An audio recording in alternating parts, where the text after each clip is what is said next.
I was seriously ill. Instead of helping, my husband left for Europe with his family for 75 days. He hid my medication, cut off the power and water, locking me in to die. But upon his return, when he opened the door, he suddenly turned pale. My name is Maya, and I am 34 years old. If you have ever felt betrayed by the people who were supposed to be your safe haven, let me know where you are watching from in the comments. Hit like and subscribe, because you will want to hear how I survived. The chills racked my spine violently, my teeth chattering, echoing through the deafening silence of our master bedroom. My severe autoimmune disease had flared up without warning, spiking my temperature to 104 degrees. My vision swam, blurring the elegant edges of the custom furniture I paid for with my own hard-earned money.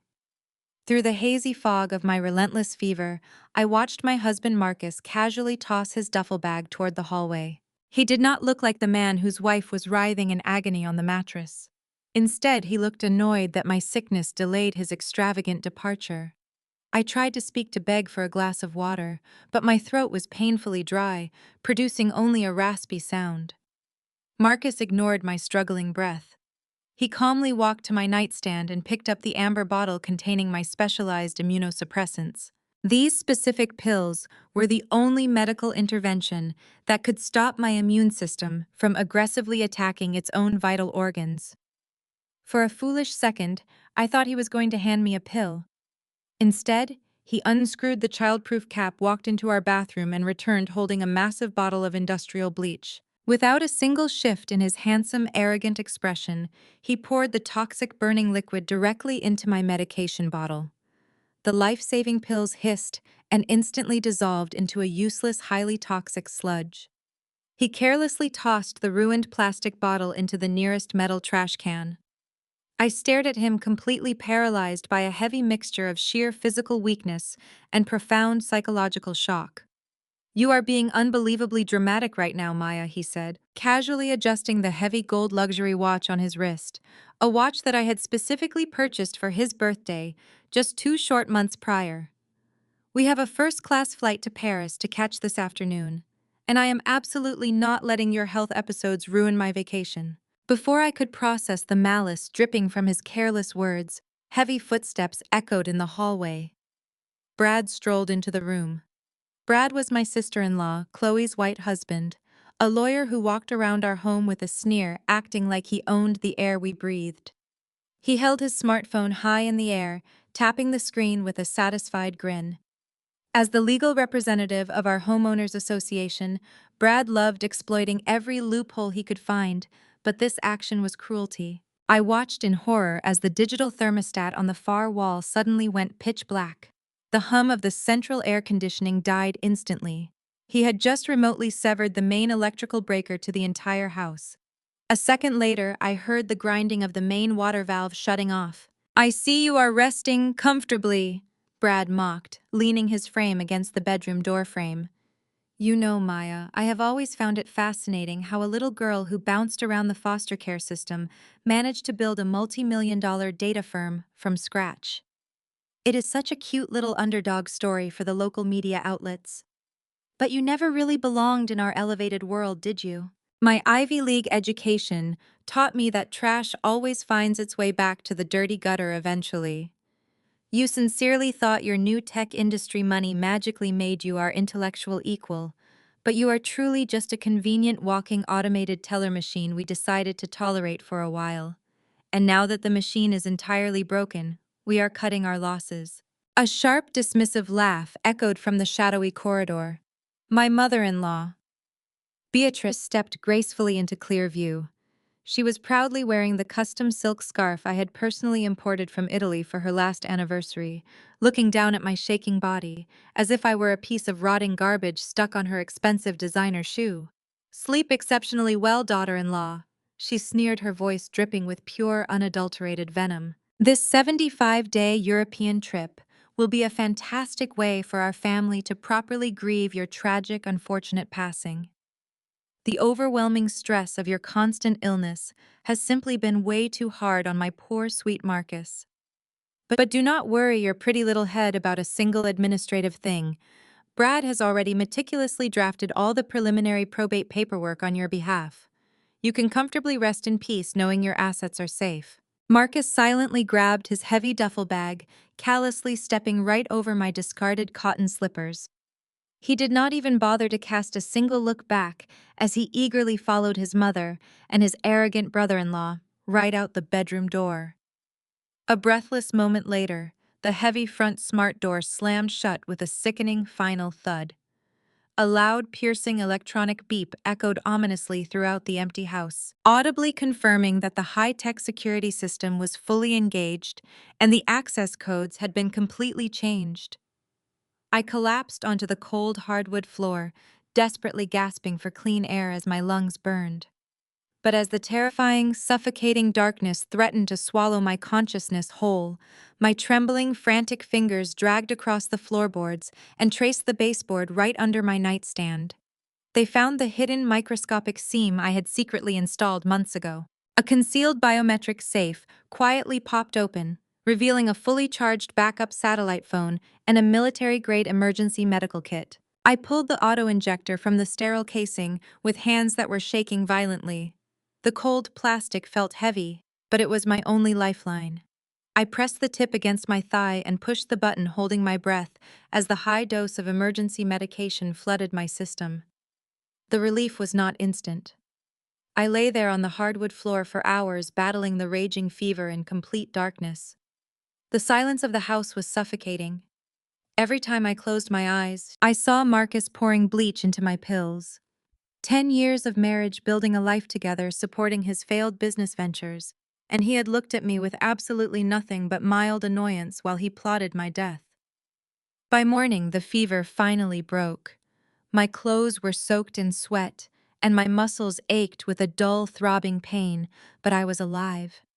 I slowly pulled myself up from the floor, my mind shifting from survival mode into calculated precision. They thought they had left me in a digital tomb. They underestimated the woman who built the technology they were trying to use against me. I reached back into the biometric safe and pulled out a small rectangular titanium device. It was a primary prototype developed by my engineering team at Medical Tech, initially designed to override hospital lockdown protocols during severe network failures. Brad thought he was a genius for resetting the smart home access codes from his phone. He did not realize my company had installed this specific security system, and I held the master encryption keys. I dragged myself down the hallway toward the heavy front door. My legs were weak, but pure adrenaline pushed me forward. I located the tiny maintenance port beneath the digital keypad and plugged the prototype directly into the hardware. The small screen on the device lit up, running through thousands of algorithmic combinations in mere seconds. Brad relied on his law degree and his unearned confidence to steal my home. I relied on my intellect. With a soft click, the heavy deadbolt slid back. I pushed the front door open, stepping out into the blinding, harsh morning sunlight. The crisp air hit my lungs, and for the first time in 24 hours, I took a full, deep breath of freedom. Before I could even take a step down the porch, my backup satellite phone vibrated in my palm, the screen illuminated with a high-priority fraud alert from my private banking concierge. A charge of $50,000 had just been authorized on my black credit card. The location was a luxury watch boutique in the center of Paris. Marcus had not even waited a full day. While he assumed my body was decomposing in a locked, unheated house without water or electricity, he was busy buying himself a designer watch to celebrate. The sheer audacity of his greed was staggering.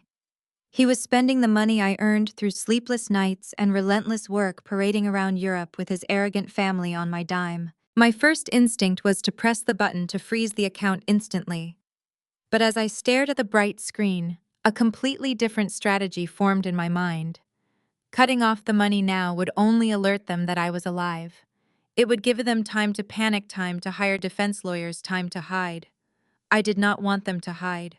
I wanted them to gorge themselves on the poison they thought they were feeding me. I dialed the direct secure line to my banking contact, Richard.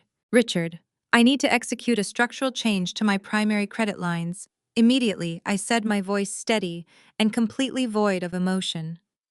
Do not flag the Paris transactions as fraud. Instead, I need you to initiate the honeypot protocol we discussed last year. There was a brief pause on the line before Richard confirmed my request. A year ago, Marcus had thrown a massive tantrum about feeling emasculated because all our wealth was tied to my name. To appease his fragile, toxic ego, he forced me to fund a shell company he proudly named Marcus Global Holdings. It was a completely empty entity, a vanity project that generated zero revenue. But legally, he was the sole owner and chief executive officer of that company. I instructed Richard to remove my name entirely as the primary personal guarantor for the unlimited credit line. Instead, I transferred 100% of the liability directly to Marcus Global Holdings. By keeping the credit line wide open and removing myself from the legal framework, I had just handed Marcus a bottomless pit of debt. Every single dollar he, Beatrice, Chloe, and Brad spent in Europe from this moment forward was no longer my financial burden. They were racking up hundreds of thousands of dollars in international debt that Marcus would be held personally and criminally responsible for. The trap was perfectly set. Let them buy all the luxury goods they wanted. They were digging their own financial graves with my plastic card. Just as I ended the call with Richard, my phone pinged with a completely different notification. This one was from my hidden internal cloud server. Brad had severed the main power to the house, but he did not know that my exterior security cameras ran on a separate, independent solar-powered battery loop. The system had automatically uploaded an audio recording from the driveway captured just moments before they left for the airport yesterday. I tapped the audio file and pressed the phone to my ear. Brad's arrogant, obnoxious voice came through loud and clear. He was speaking to a real estate broker based in Atlanta, a man known for handling shady off-the-market property flips. "Listen to me very carefully," Brad barked into his phone. "I am sending you the power of attorney documents right now. Yes, her signature is on them. I need you to fast-track the quiet sale of this property before the end of the month. Cash buyers only. No inspections. We are liquidating the asset while she is incapacitated." I lowered the phone, a cold, sharp smile spreading across my face. Brad actually believed he could forge my signature on federal real estate documents and sell my multi-million-dollar home right out from under me.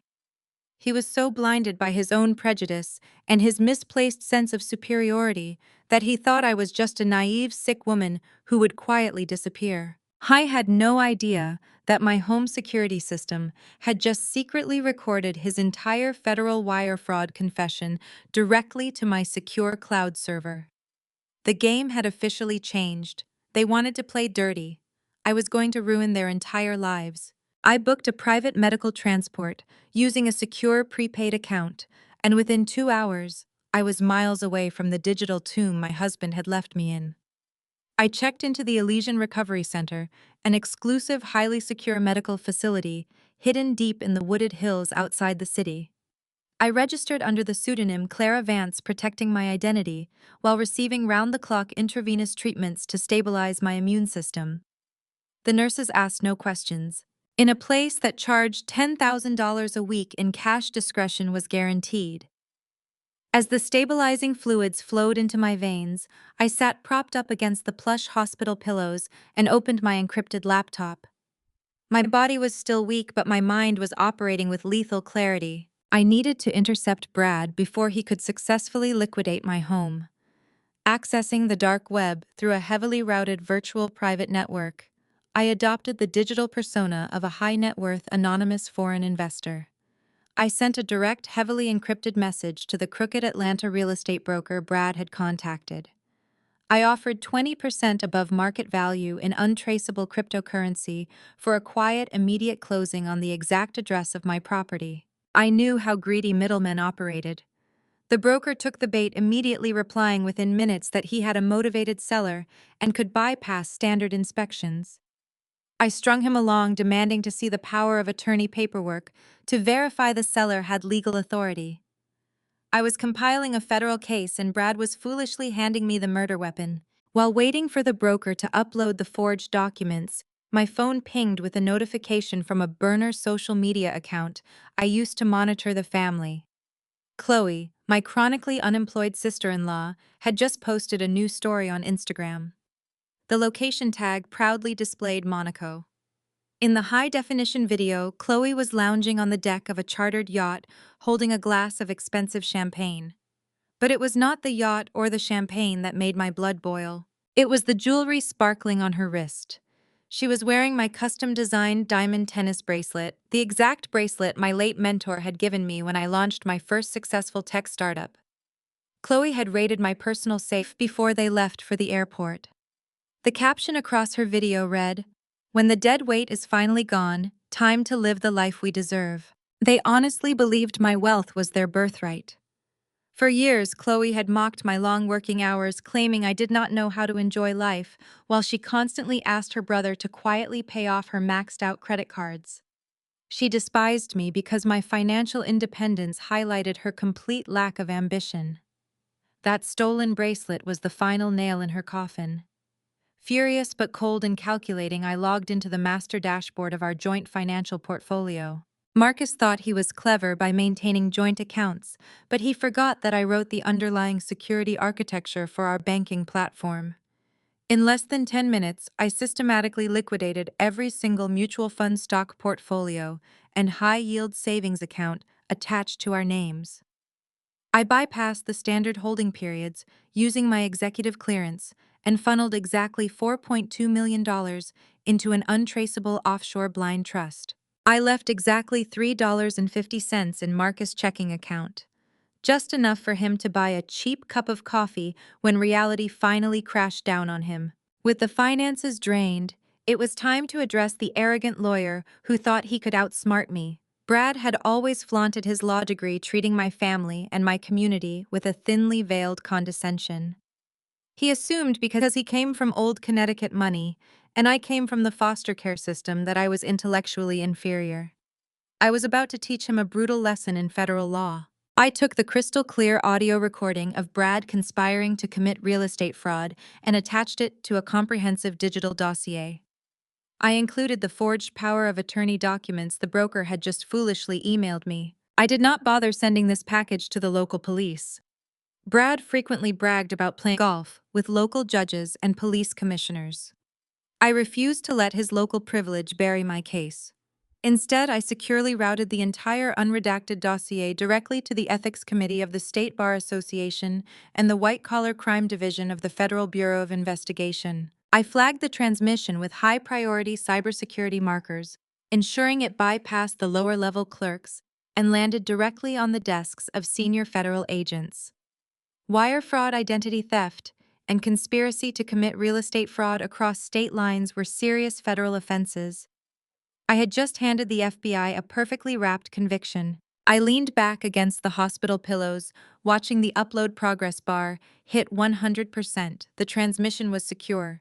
The wheels of justice were no longer just turning, they were accelerating at breakneck speed. Brad had spent years building a facade of legal invincibility, relying on his family wealth and his white privilege to shield him from consequences. But he had made one fatal, catastrophic error. He had used his parents' prestigious Connecticut estate as the primary registered address for all of his offshore accounts and dummy corporations to avoid paying state taxes in our jurisdiction. The next morning, the breaking news alerts flooded my phone.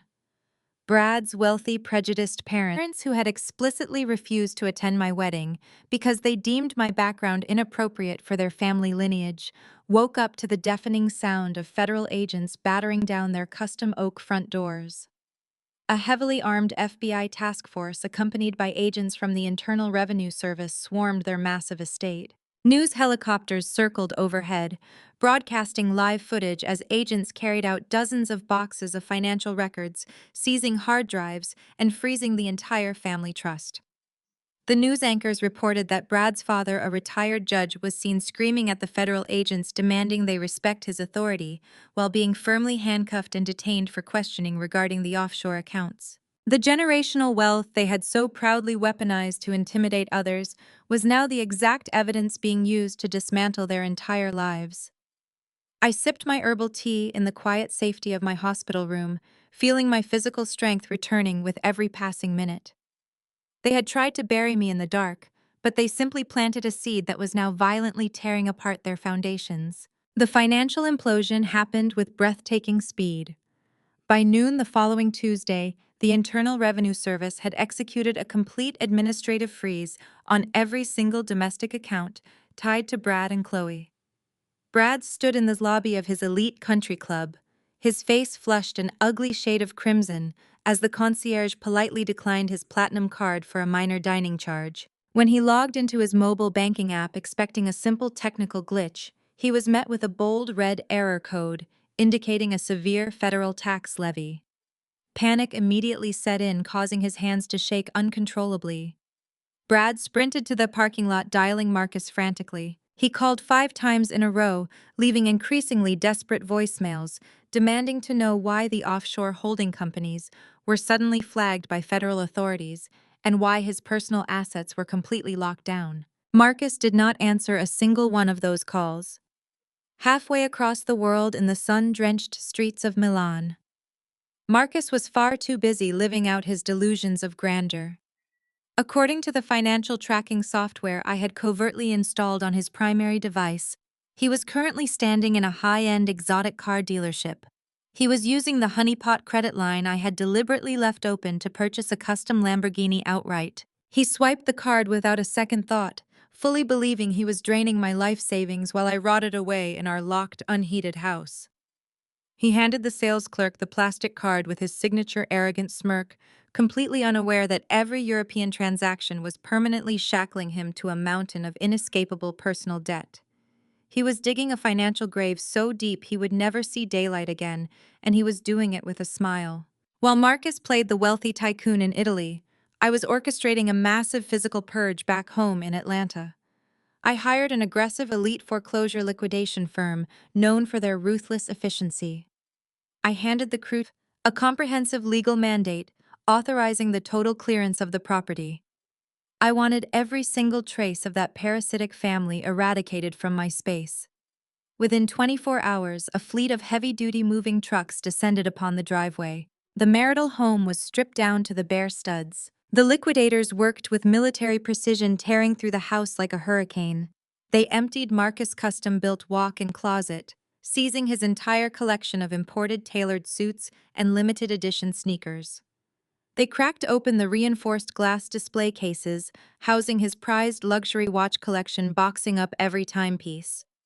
Next, they moved to the guest suites, which Chloe had shamelessly commandeered as her personal storage lockers. They packed up her dozens of designer handbags, her silk evening gowns, and her custom-made shoes. They did not spare Beatrice either. The crew carefully wrapped and crated all the expensive antique furniture and imported crystal vases my mother-in-law loved to show off during her high society church luncheons. I stood in the center of the echoing living room, watching the systematic dismantling of their fraudulent lives. The head appraiser from the auction house approached me, holding a thick stack of faded physical receipts they had uncovered inside a hidden compartment of Marcus' heavy oak desk. The appraiser looked at me with a mixture of professional respect and quiet understanding. Every single receipt for the watches, the handbags, the tailored suits, and the priceless antiques bore the exact same billing information. They were all paid for directly by the corporate expense accounts tied to my health tech company. The physical evidence was undeniable and utterly damning. For years, Marcus had aggressively postured himself as a highly successful Black entrepreneur within our community. He hosted expensive networking dinners and boasted about his lucrative investment portfolios, demanding respect and submission from everyone around him. Beatrice constantly praised her son as a financial genius, while casually dismissing my career as a cute little tech hobby.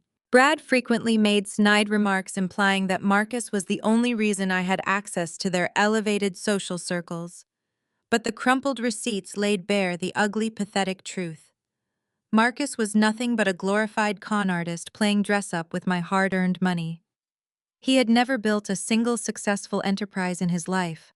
He was a parasite feeding off my brilliance to mask his own profound mediocrity. I instructed the auction house to liquidate every seized item immediately. The luxury watches, the designer handbags, and the antique vases were sold to the highest bidders within days without any hesitation. I did not keep a single dime of the proceeds.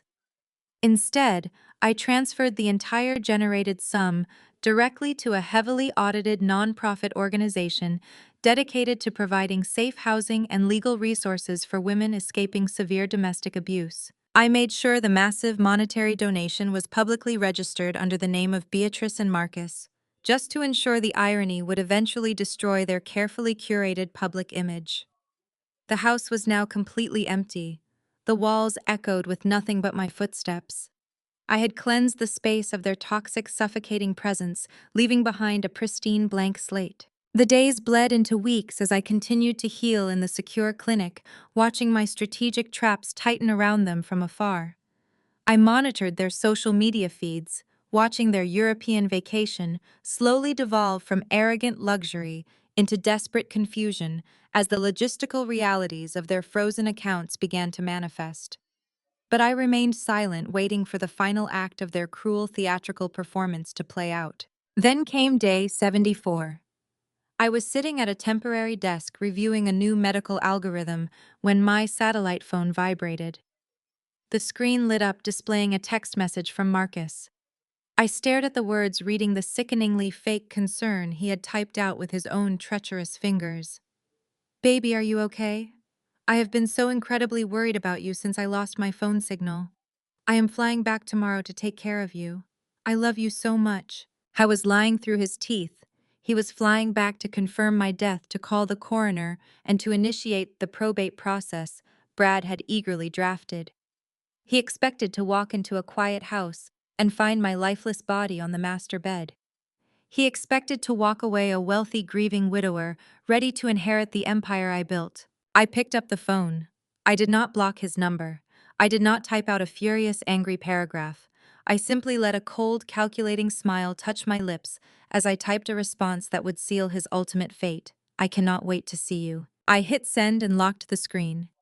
Halfway across the world, flight wheels touched down on American soil. The international terminal at JFK Airport was bustling with travelers, but Marcus and his family walked through the arrival gates as if they owned the entire building. They were a walking billboard for excessive wealth dripping in the European luxury goods they had practically stolen using my name. Marcus pushed a massive gold-plated luggage cart stacked high with designer trunks. Chloe strutted beside him, wearing a custom silk travel suit and oversized sunglasses indoors, completely oblivious to the financial guillotine waiting to drop on her neck. Beatrice trailed slightly behind them, her voice carrying over the noise of the crowded terminal. She was loudly boasting on her cell phone to one of her high society church friends.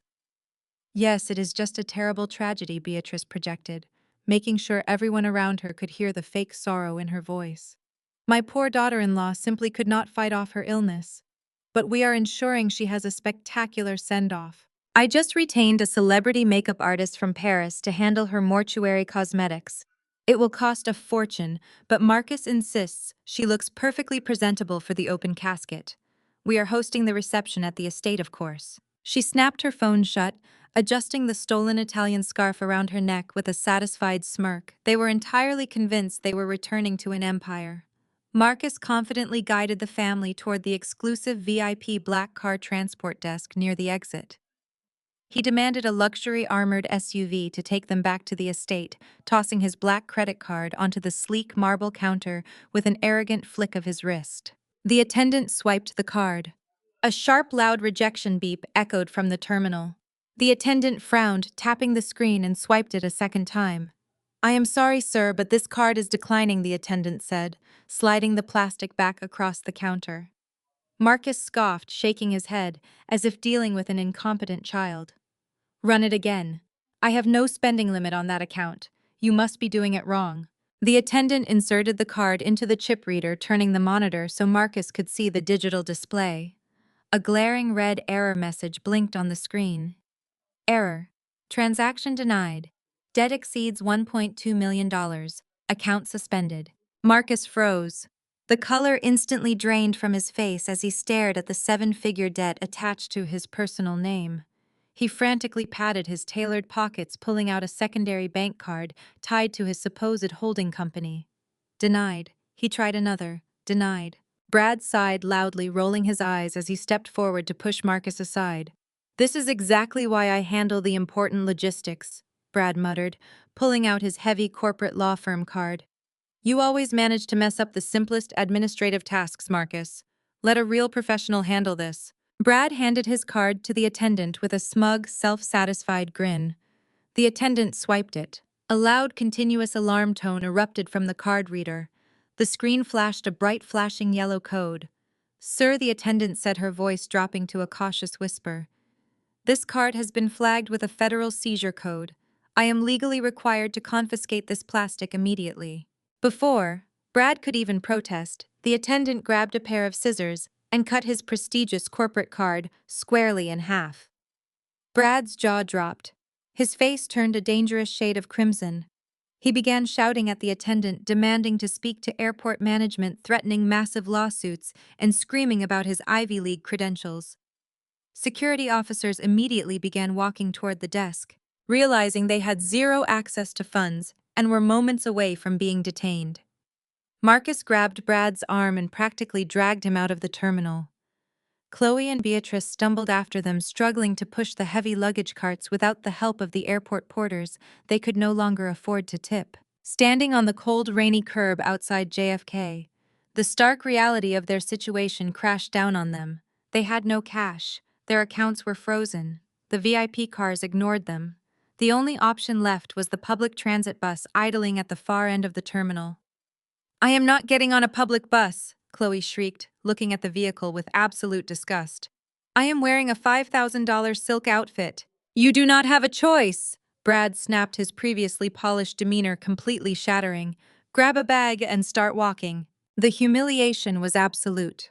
The family that had just spent 2 months pretending to be international royalty was now forced to drag hundreds of pounds of heavy, bulky designer trunks through puddles of dirty rainwater. They wrestled the massive bags up the narrow steps of the crowded, smelly city bus, bumping into exhausted commuters who glared at them. Beatrice whimpered as a wet umbrella slapped against her face. As the bus lurched forward, throwing Marcus against a metal pole, Brad finally lost the last shred of his polite facade. He turned on Marcus with a vicious, hateful glare, allowing his deeply ingrained prejudice to finally surface. "This is your fault," Brad hissed, his voice trembling with rage. "I knew I should never have gotten involved with your ghetto scam operations. You people are all the same. You get a little bit of money from your wife and you think you are sophisticated businessmen. You are a fraud, Marcus.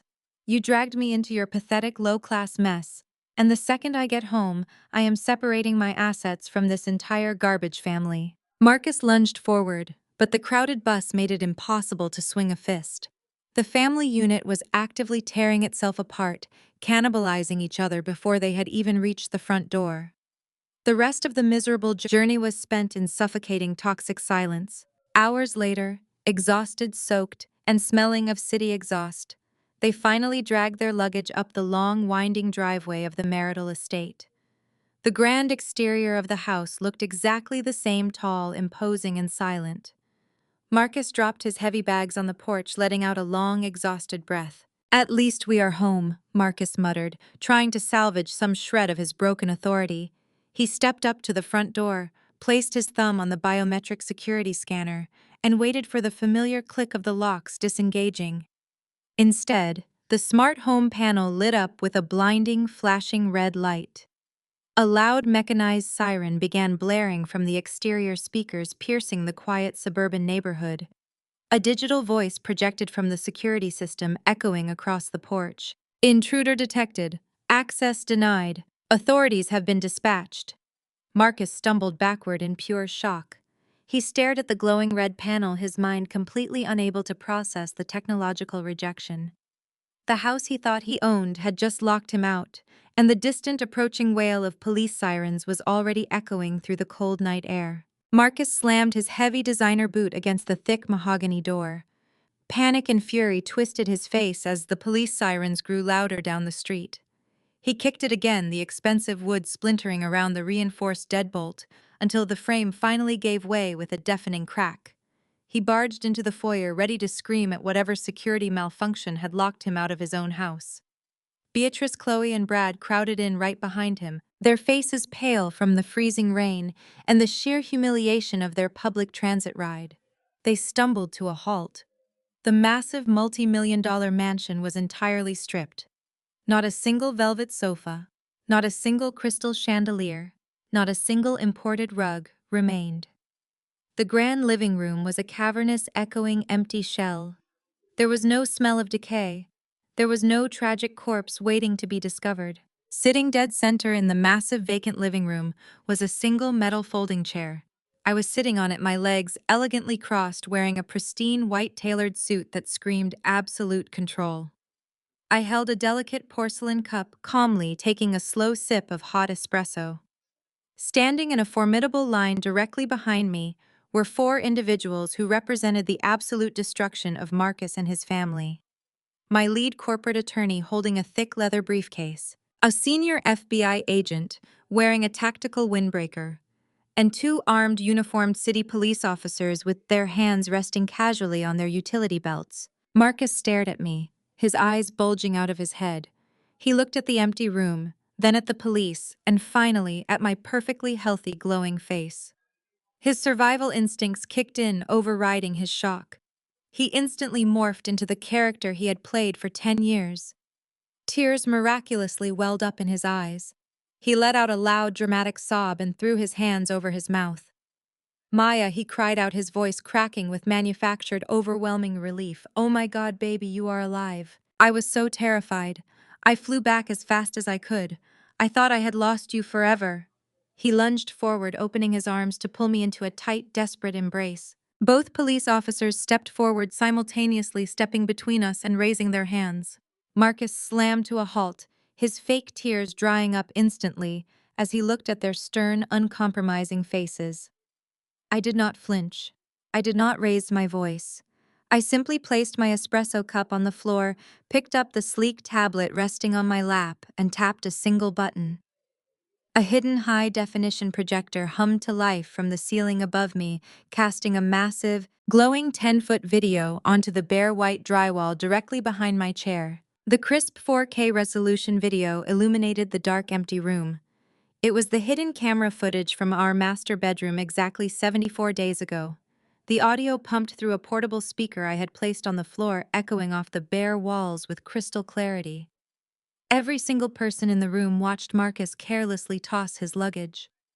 They watched his towering digital projection grab my amber pill bottle. They watched him unscrew the catwalk into the bathroom and return with a jug of industrial bleach. The sound of the toxic liquid splashing into my life, saving medication, filled the silent house. Then Brad appeared on screen, laughing as he cut the power from his phone. Beatrice strutted into the frame, sneering her hateful farewell about grieving my tragic passing in Europe. Beatrice let out a strangled, breathless gasp, clutching her chest as if she were having a heart attack. Chloe backed away, her hands covering her mouth in sheer terror.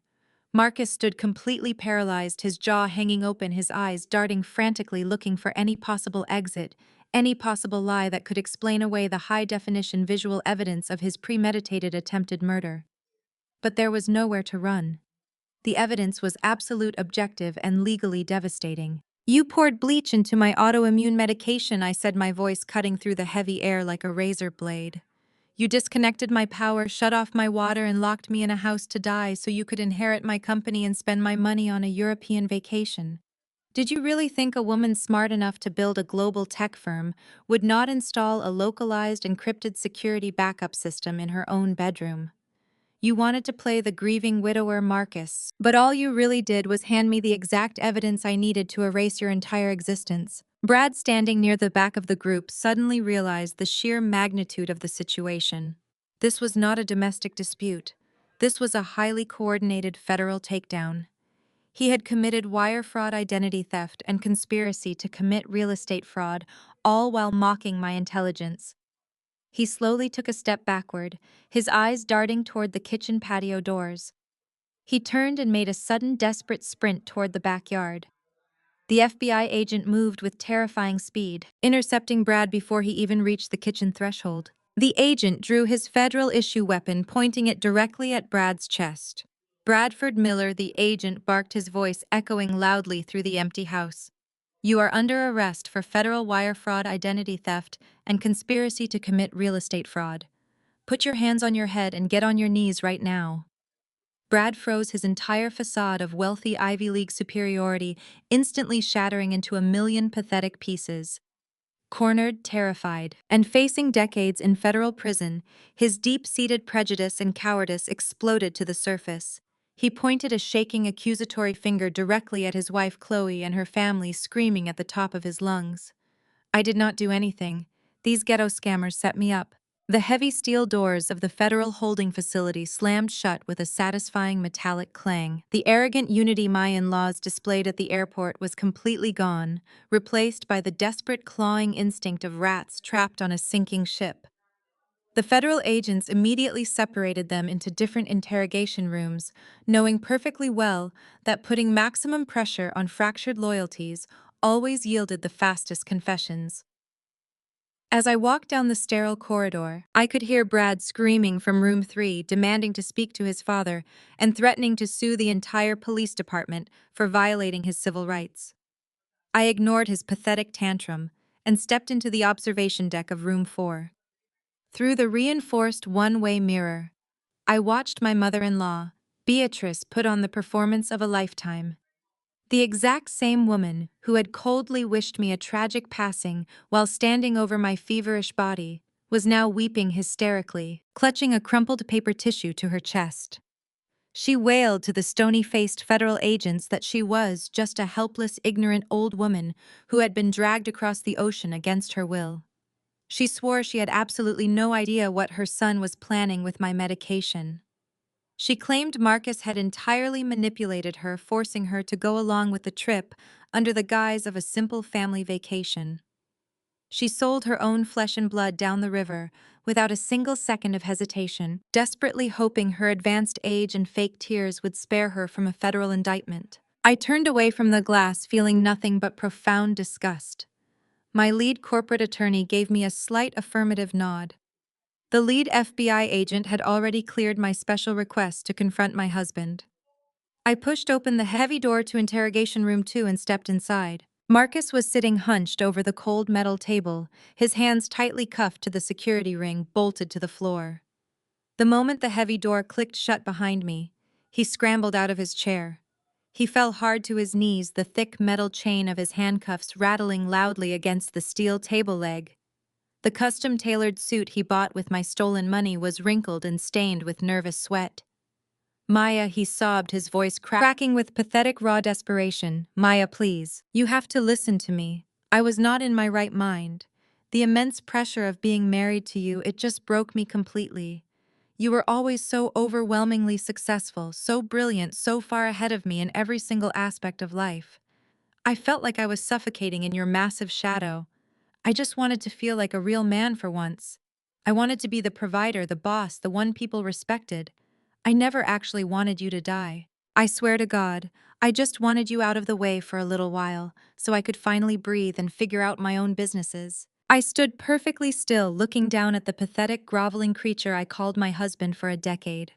He was using his toxic, fragile masculinity as a legal defense, genuinely hoping my supposed female empathy would pardon his premeditated cruelty.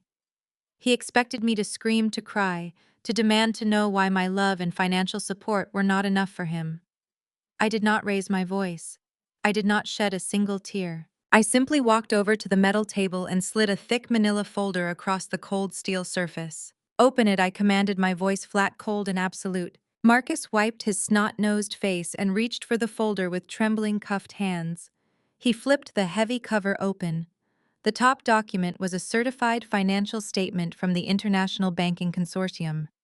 Stamped across the header, in bold black ink, was a grand total of $1,200,000. His eyes darted frantically across the itemized list of massive charges. The custom Lamborghini purchased in Milan, the private luxury yacht charter in Monaco, the tailored designer suits, the vintage champagne, the five-star penthouse suites in Paris. Every single extravagant purchase they had made over the past 74 days was documented down to the very last cent. "I do not understand," Marcus stammered, his eyes wide with rising, suffocating panic. "This is your black card. This is your personal debt. You have to pay this to the bank." I let a slow, terrifying smile touch my lips. That is where you are catastrophically wrong, Marcus. On day 2 of your little European murder celebration, I called my private banking concierge. I initiated a targeted financial protocol known as a honeypot. I completely removed my name, my business assets, and my social security number as the primary guarantor of that specific unlimited credit line. I legally transferred 100% of the financial liability directly to Marcus Global Holdings, that empty, useless shell company you threw a massive tantrum to create because you wanted to feel like a powerful executive on paper. The blood drained completely from his face, leaving him a ghastly, sickly shade of pale. Every single dollar you swiped, I continued, my voice echoing off the concrete walls, was borrowed against a company with zero assets, zero revenue, and zero corporate backing. You committed international wire fraud on a massive, unprecedented scale. You stole over $1 million from a federally insured institution. That debt belongs entirely to you.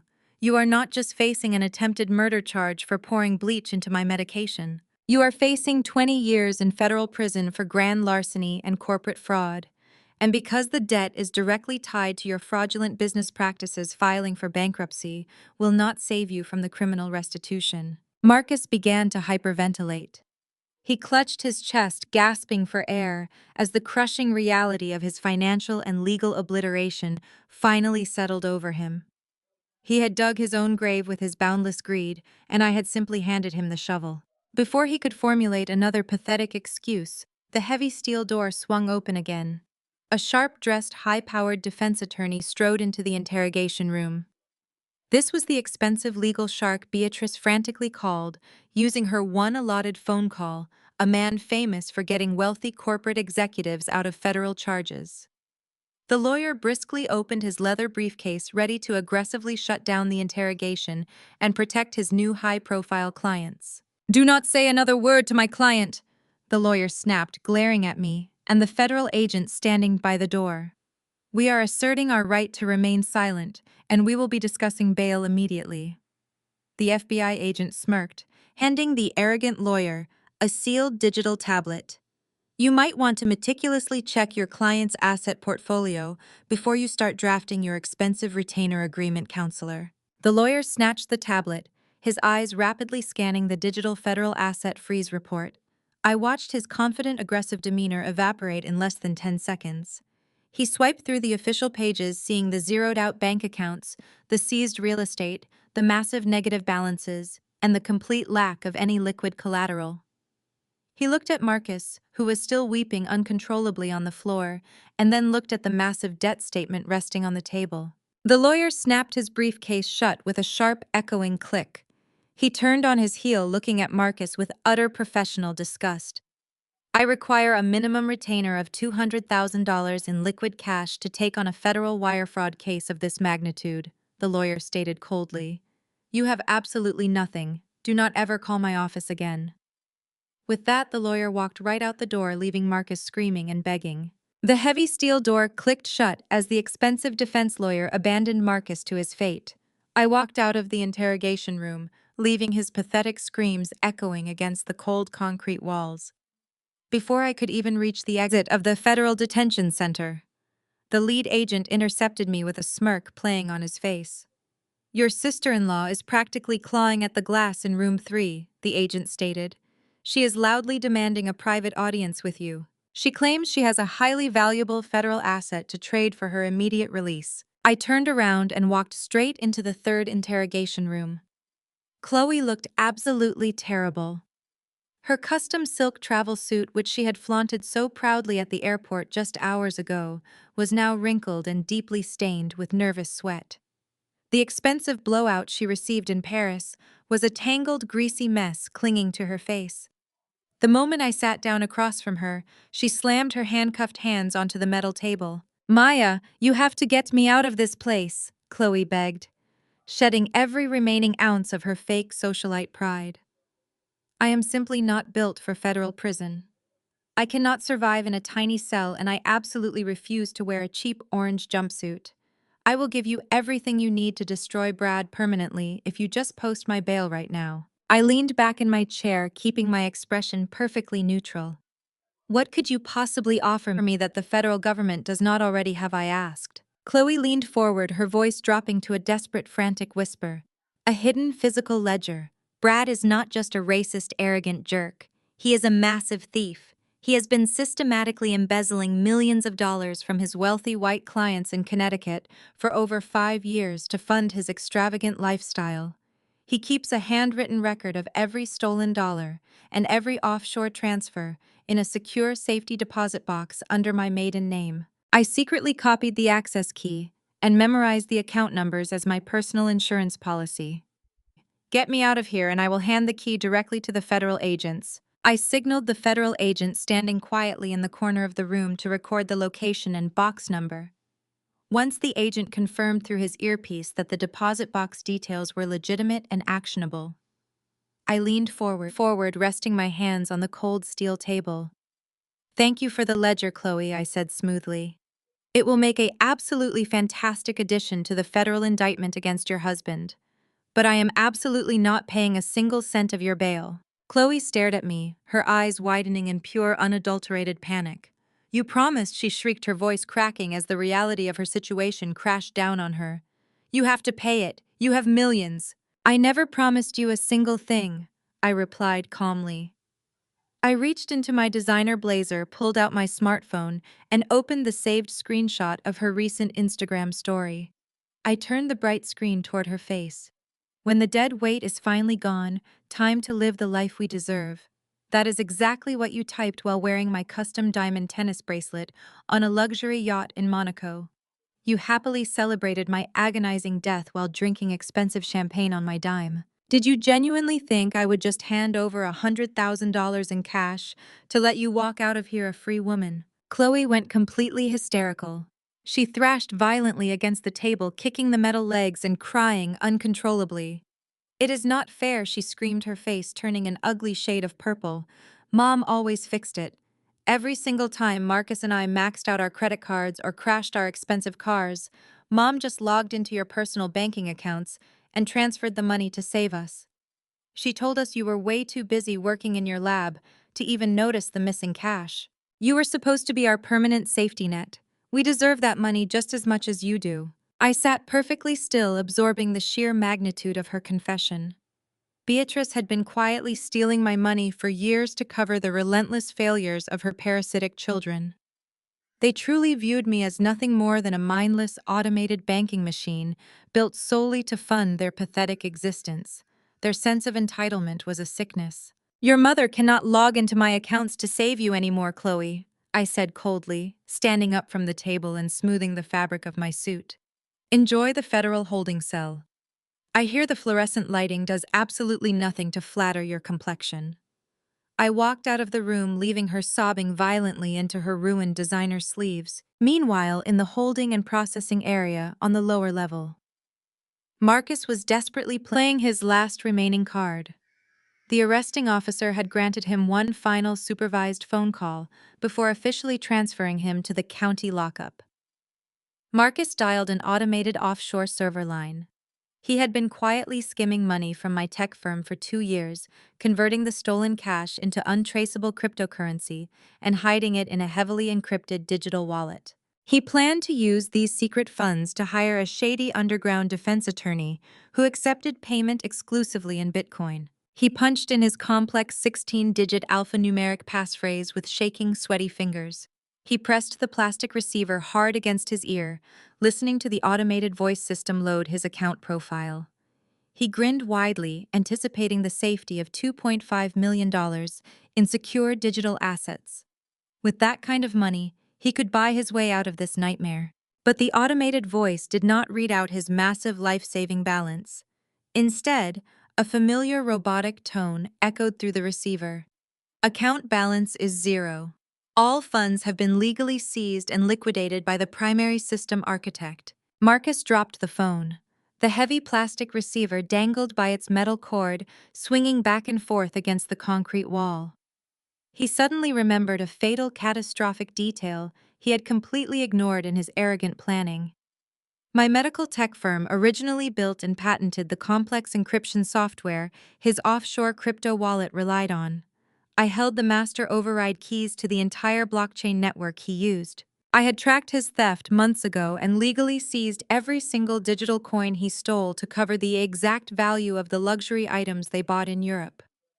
Marcus stared blankly at the wall, realizing he was completely out of moves, entirely out of money, and absolutely out of time. I left the holding area, feeling a deep sense of profound satisfaction, as Marcus completely collapsed under the heavy weight of his own financial ruin. I walked back upstairs to the main precinct lobby, where the air was thick with a very different kind of tension. The harsh fluorescent lights buzzed loudly overhead, illuminating the chaotic processing desk. The heavy glass doors of the federal building suddenly swung wide open. In walked Richard and Eleanor Miller, Brad's immensely wealthy old money Connecticut parents. They were flanked by a formidable team of sharp-suited corporate fixers who carried themselves with absolute authority. Brad was sitting on a cold metal bench in the processing area, still wearing his wrinkled designer clothes. When he saw his parents arrive, a smug, arrogant smirk immediately spread across his face. Brad looked directly at me and let out a sharp, condescending laugh. He honestly believed his white privilege and his family's generational wealth were an impenetrable shield that I could never break. He mouthed the words "you lose" as his father's lead attorney confidently approached the desk sergeant with a thick stack of expedited release forms. Brad stood up, dusting off his jacket, fully expecting to walk out the door and leave my family to rot in the miserable mess they had created. He assumed the law simply did not apply to men like him because money always solved his problems. I did not flinch. I walked straight up to Richard and Eleanor Miller. They looked at me with the exact same racist, aristocratic disdain their son always displayed. Eleanor visibly pulled her expensive fur coat closer to her chest, as if standing near me would somehow infect her with poverty. I ignored her pathetic posturing and calmly pulled a thick leather-bound notebook from my designer briefcase. It was the exact physical ledger Chloe had frantically traded me for absolutely nothing. I handed the heavy book directly to Richard. He looked confused, refusing to touch it at first, so I forcefully opened it right to the middle page and held it up for him and his high-priced lawyers to clearly see. I watched Richard's eyes scan the meticulously handwritten columns. These were the exact accounting records of his precious golden son. Brad had not just been scamming my health tech business. He had been systematically embezzling millions of dollars directly from the Miller Family Trust for over 5 years. Every lavish vacation, every offshore wire transfer, and every hidden asset was flawlessly documented in his own distinct handwriting. He had secretly drained his parents' massive retirement accounts and illegally leveraged their historic estate to cover his massive underground gambling debts and endless luxury purchases. Richard snatched the ledger from my hands, his face turning a dangerous shade of crimson. Eleanor leaned over to look, her haughty, invincible demeanor instantly crumbling into sheer, absolute horror. The defense lawyers frantically reviewed the pages, whispering urgently to each other. The catastrophic reality of the situation hit them like a runaway freight train.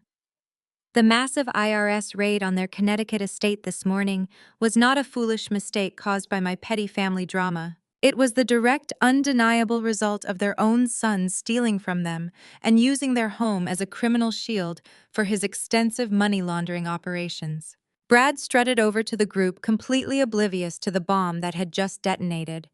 He reached out to hug his mother, but Eleanor violently shoved him away, slapping his hands down with a disgusted shriek. Richard slammed the heavy ledger hard against Brad's chest, forcing him to stumble backward in total shock. The entire busy precinct fell dead silent as the wealthy patriarch screamed at his son. Richard announced at the top of his lungs that Brad was a complete disgrace, a filthy thief, and a pathetic parasite who had ruined their family name. He turned to his lead attorney and told him to tear up the bail papers immediately. He explicitly stated in front of dozens of federal agents and police officers that the Miller family was completely cutting Brad off. They were disowning him effective right this second, and they would be filing their own ruthless civil lawsuit to recover the stolen family funds. Richard and Eleanor turned their backs on their son and marched right out the glass doors, taking their entire expensive legal team with them. Brad was left standing alone in the middle of the precinct, entirely stripped of his money, his status, and his legal protection.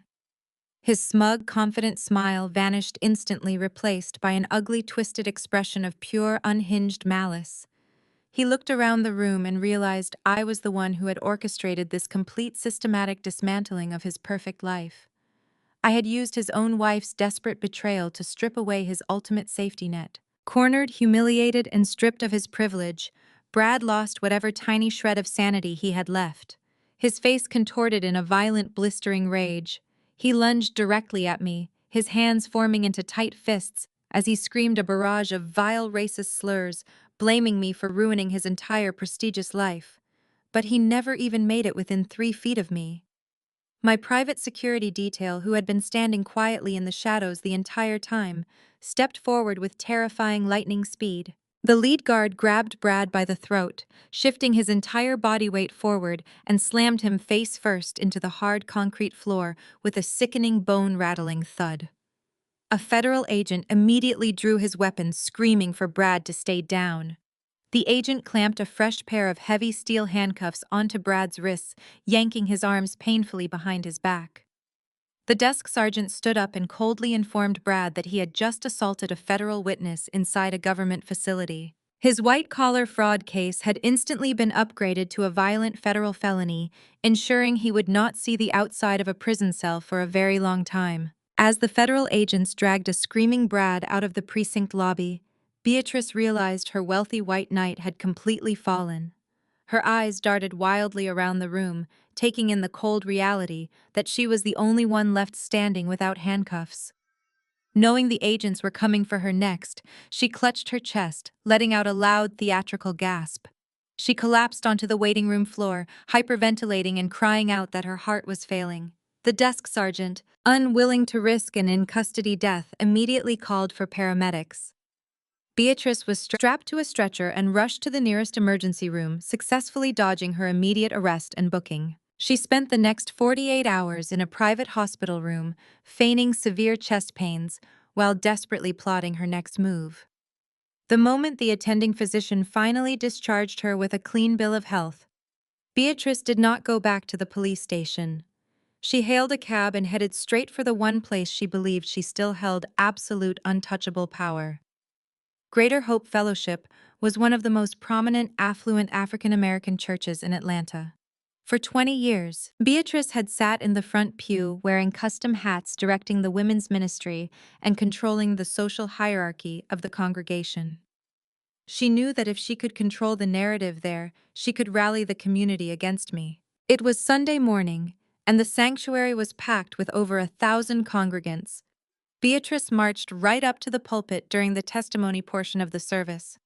She grabbed the microphone with trembling hands, putting on an Academy Award-winning performance. Tears streamed down her meticulously powdered face as she wailed to the congregation. She spun a vicious, calculated lie, claiming that I was a demonic, disrespectful woman who was actively tearing a good God-fearing family apart. She sobbed into the microphone, telling the horrified crowd that my new wealth had corrupted my soul and that I had maliciously framed her innocent son, Marcus, to steal his hard-earned money. She begged the church to pray for her family, painting me as a wicked, greedy Jezebel who had locked her out of her own home. The congregation murmured in sympathetic outrage, nodding along with the elder they had respected for decades. But just as Beatrice raised her hands toward the stained glass ceiling to ask for a protective prayer, the heavy oak doors at the back of the sanctuary swung wide open.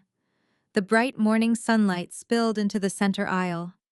I walked through the doors, taking slow, deliberate steps down the rich red carpet. I wore a tailored crimson suit that commanded absolute attention. My heels clicked rhythmically against the hardwood floor. A collective sharp gasp rippled through the massive sanctuary. Heads turned, whispers erupted, and the choir stopped humming. Beatrice froze at the pulpit, her fake tears drying up instantly as her eyes locked onto mine. Her face twisted into a mask of pure panic. "Pastor Evans," she cried out into the microphone, her voice shrill and frantic. "Remove this woman from the sanctuary. She is a danger to this flock. Ushers, get her out of here right now." Not a single usher moved. I had already made a discreet phone call to the head of the usher board earlier that morning, a woman who had secretly despised Beatrice's arrogant bullying for years. I walked straight up to the altar, completely ignoring Beatrice's panicked shrieks. I stopped directly in front of Pastor Evans, a man known for his strict moral compass. I reached into my pocket and handed him a small, sleek silver flash drive. "Pastor," I said, my voice projecting clearly, without the need for a microphone. "My mother-in-law has just shared her testimony. I believe the congregation deserves to hear mine. Please plug that into the media system." Beatrice lunged forward to grab the flash drive, but Pastor Evans held his hand up, signaling her to step back. He handed the drive to the audio-visual director sitting in the front row. A tense, suffocating silence fell over the 1,000 people in the room. 5 seconds later, the massive digital screen suspended above the choir loft flickered to life. The crisp, high-definition audio I had extracted from my hidden bedroom security camera echoed through the state-of-the-art surround sound system. Beatrice's own arrogant, venomous voice filled the sacred space. "Sleep exceptionally well, daughter-in-law. This 75-day European trip will be a fantastic way for our family to properly grieve your tragic, unfortunate passing.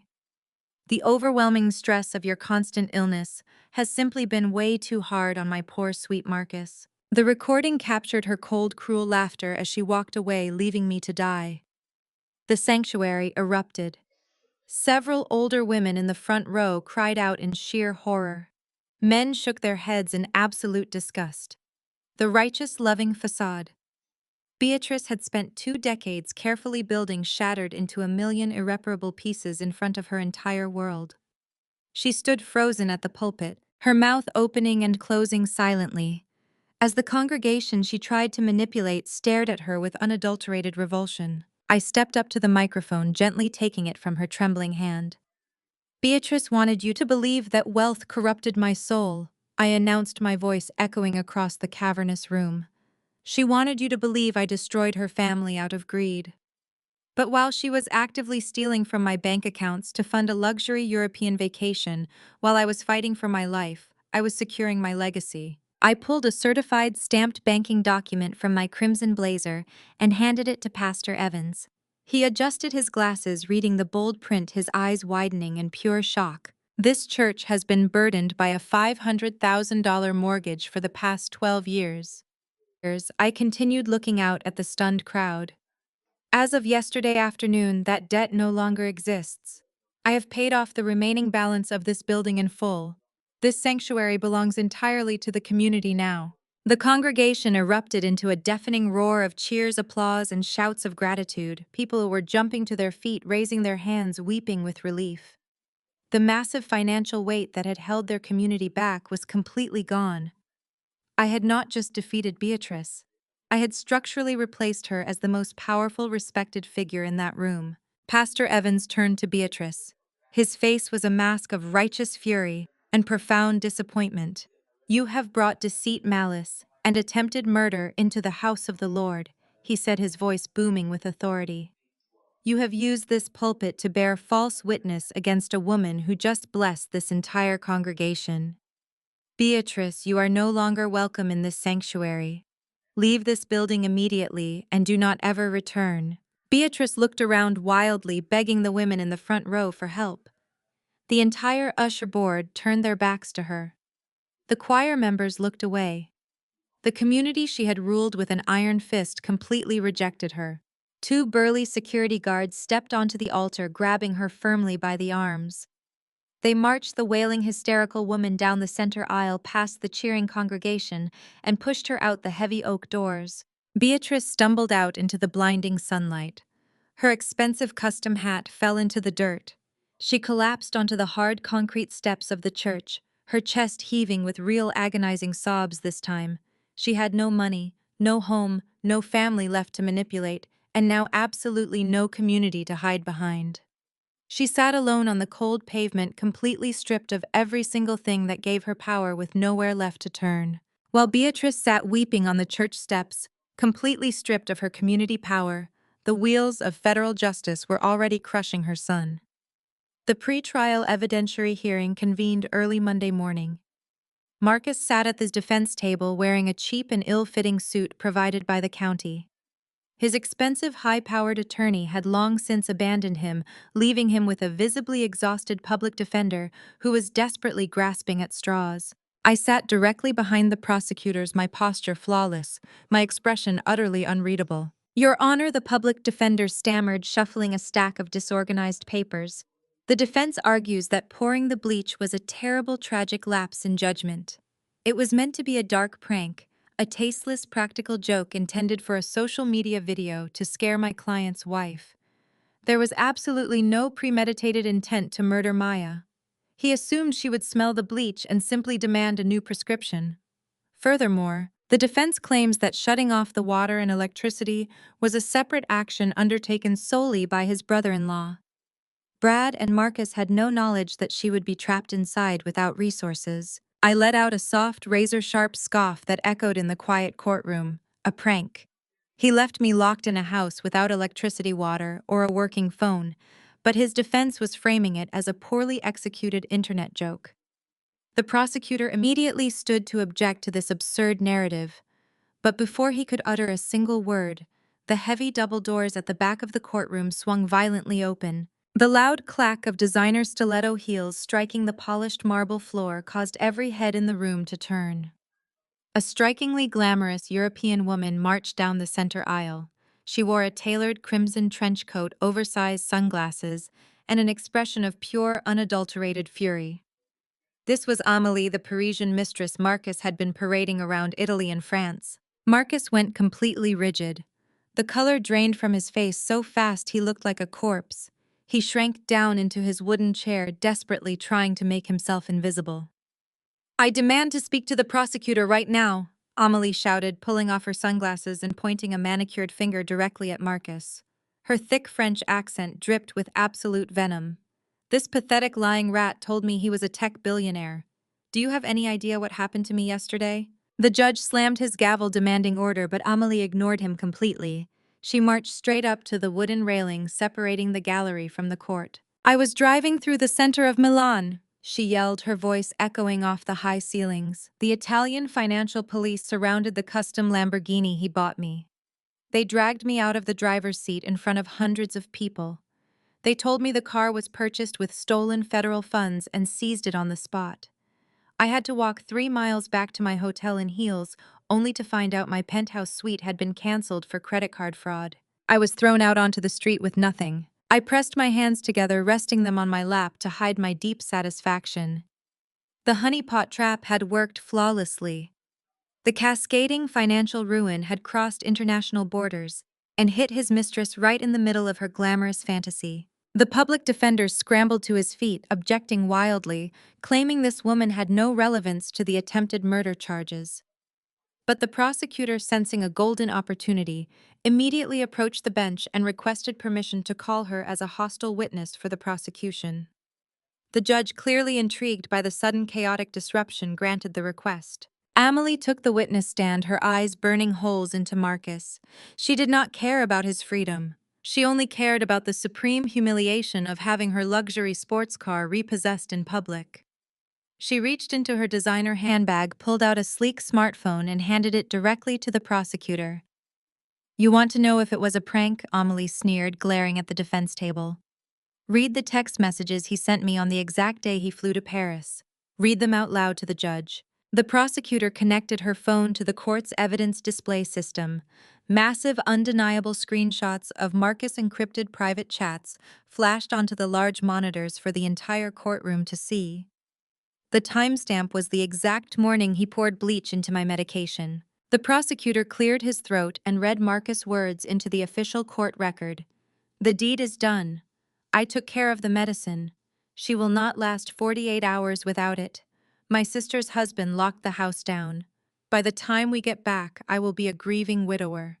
We just have to wait a few weeks for the life insurance payout to clear, and then I am moving to France with you permanently. $10 million is going to look beautiful in our joint account." The courtroom erupted into shocked gasps. The public defender dropped his pen, staring at the screen in absolute defeat. The prank defense was instantly and irreparably obliterated. Marcus had explicitly outlined his premeditated intent to commit murder for financial gain. He had documented his own lethal conspiracy in black and white. Marcus buried his face in his trembling hands, sobbing loudly, as the devastating reality of his own stupidity crushed him. But the absolute best part of the morning was yet to come. I leaned forward, catching the eye of his public defender. I gave the exhausted lawyer a cold, knowing smile and gestured slightly toward the financial discovery folder sitting on his desk. The public defender, desperate to find any mitigating factor, frantically flipped through the thick stack of financial disclosures my legal team had provided to the court. He was looking for the $10 million life insurance policy Marcus had so confidently bragged about in the text messages. He flipped page after page, his brow furrowing in deep confusion. He leaned over to Marcus, whispering harshly, "Where is the policy, Marcus? Where is the $10 million policy you cited in these messages?" Marcus looked up, his eyes bloodshot and frantic. "It is with Zenith Mutual. We signed it 5 years ago. I am the sole beneficiary. It pays out $10 million upon her death. It is my money." The public defender pulled a single crisp white document from the very back of the folder. He slammed it down on the table right in front of Marcus' face. "Are you completely out of your mind?" The public defender hissed, his voice carrying just enough for me to hear. "This is a cancellation confirmation from Zenith Mutual. Your wife canceled this entire policy 3 years ago." Marcus stared at the document, his breath hitching in his throat. 3 years ago was exactly when I caught him secretly opening a massive hidden line of credit, using my business assets as collateral. I had forgiven him publicly to keep the peace, but privately, I had instantly severed his access to my death benefits. I knew then that he was a parasite, and I refused to let him profit from my demise. He planned a meticulous, cold-blooded murder. He destroyed his family, committed federal wire fraud, and threw away his entire life to collect a $10 million payout that did not even exist. Marcus stared at the cancellation date, his entire body shaking violently as he realized he had literally ruined his life for absolutely nothing. The crushing reality of his impending federal prison sentence crashed down on him, permanently stripping away the last remaining shreds of his toxic arrogance. I was escorted out of the courtroom in heavy iron shackles, weeping uncontrollably. But while Marcus was being dragged back to a miserable holding cell, his sister Chloe was already frantically scheming to save her own skin. Chloe had barely managed to scrape together just enough cash for a minimal public defender bail bond. She secured her temporary freedom mostly by pawning a designer watch she had successfully hidden from the aggressive federal asset seizure. But that small amount of stolen cash was running out incredibly fast. She was facing mounting legal fees, an upcoming federal trial, and the horrifying reality of having to find actual employment. Desperation quickly bred delusion. Chloe decided her only possible way out of this nightmare was to monetize her family's highly public destruction. She reached out to an infamous, trashy local tabloid publication known for sensationalized celebrity gossip and scandalous, unverified exposes. Chloe pitched the eager editor a completely fabricated, highly dramatized sob story. She promised to provide exclusive insider details proving that I was a manipulative, psychotic tech billionaire who had meticulously framed her innocent family. She claimed she possessed secret documents showing I had orchestrated the entire European trip just to seize their assets and destroy her brother out of sheer malicious jealousy. The tabloid editor, hungry for a viral scandal that would boost failing subscription numbers, offered her a $50,000 payout for the exclusive rights to the story. Chloe eagerly agreed, booking an immediate meeting at their downtown corporate headquarters to sign the non-disclosure contract and collect her massive check. She severely underestimated the immense reach of my professional network. My elite public relations team actively monitored all digital channels for any mention of my name or my health tech company. The exact moment the tabloid editor logged the upcoming Chloe story into their internal editorial database, a severe red flag pinged on my lead publicist's secure digital dashboard. My public relations director immediately called me, fully expecting me to authorize a swift and brutal cease and desist order from my aggressive legal department. I told her to hold off on deploying the lawyers. A standard cease and desist would only make Chloe run to a different gutter publication to sell her racist, classist lies. I needed to permanently cut off the oxygen to her entire strategy. I directed my chief financial officer to intensely investigate the tabloid's parent company. They were a struggling media conglomerate currently drowning in massive corporate debt and desperate for a rapid capital injection to avoid total bankruptcy. I did not send them a legal warning. I sent them a hostile takeover bid. Using a fraction of the capital generated from liquidating Marcus's hidden offshore assets, I executed a rapid aggressive corporate buyout. The desperate board of directors enthusiastically accepted my cash offer within 4 hours.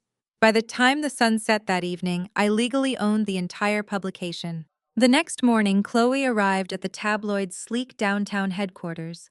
She strutted confidently through the glass revolving doors, wearing a cheap knockoff designer dress she had likely purchased on clearance, trying desperately to maintain the shattered illusion of high society wealth. She marched right up to the reception desk, haughtily announcing her name and demanding to be escorted to the executive suite to collect her payment. The receptionist, who had been fully briefed on the new ownership structure, smiled politely and directed Chloe to the top floor. Chloe stepped out of the private elevator and confidently pushed open the heavy double doors of the executive suite. She expected to find a team of eager journalists and a professional photographer waiting to capture her tragic, glamorous victim routine. Instead, the sprawling executive office was completely empty, save for a single person. I was sitting comfortably behind the massive mahogany chief executive desk, casually reviewing a quarterly financial report on my tablet. I did not bother to look up when the doors swung open. "Take a seat, Chloe," I said, my voice echoing in the quiet room. "The check is not quite ready for your signature." Chloe froze dead in the doorway, her cheap heels scraping harshly against the hardwood floor. Her face drained of all color as she stared at me, her eyes darting frantically around the room, looking for the editor she had spoken to on the phone. "What are you doing here?" she demanded, her voice cracking with a mixture of pure terror and absolute outrage. "This is a private meeting. You cannot just follow me around the city and harass me. I am calling building security right now." I finally looked up, setting my tablet aside and folding my hands on the desk. "You are more than welcome to call security, Chloe," I replied smoothly. "But considering I finalized the acquisition of this entire media conglomerate late last night, they work directly for me. You are currently trespassing in my corporate office." Chloe stumbled backward, her mouth opening and closing as she tried to process the sheer magnitude of my financial reach. She had walked right into the lion's den expecting a massive payday, only to find the lion sitting comfortably on the throne. "You bought an entire publishing company just to stop me from telling the truth," Chloe shrieked, her voice reaching a hysterical, deafening pitch. "You are completely psychotic. You know I need that money to pay my legal fees. You are trying to put me in a federal prison." "You put yourself in a federal prison the moment you eagerly helped Marcus drain my bank accounts," I countered coldly. "You wanted to sell a fabricated story painting me as the angry, crazy black woman who destroyed your precious, innocent family. You wanted to profit off my suffering one last time. But your gravy train is permanently derailed. There is no $50,000 check waiting for you here.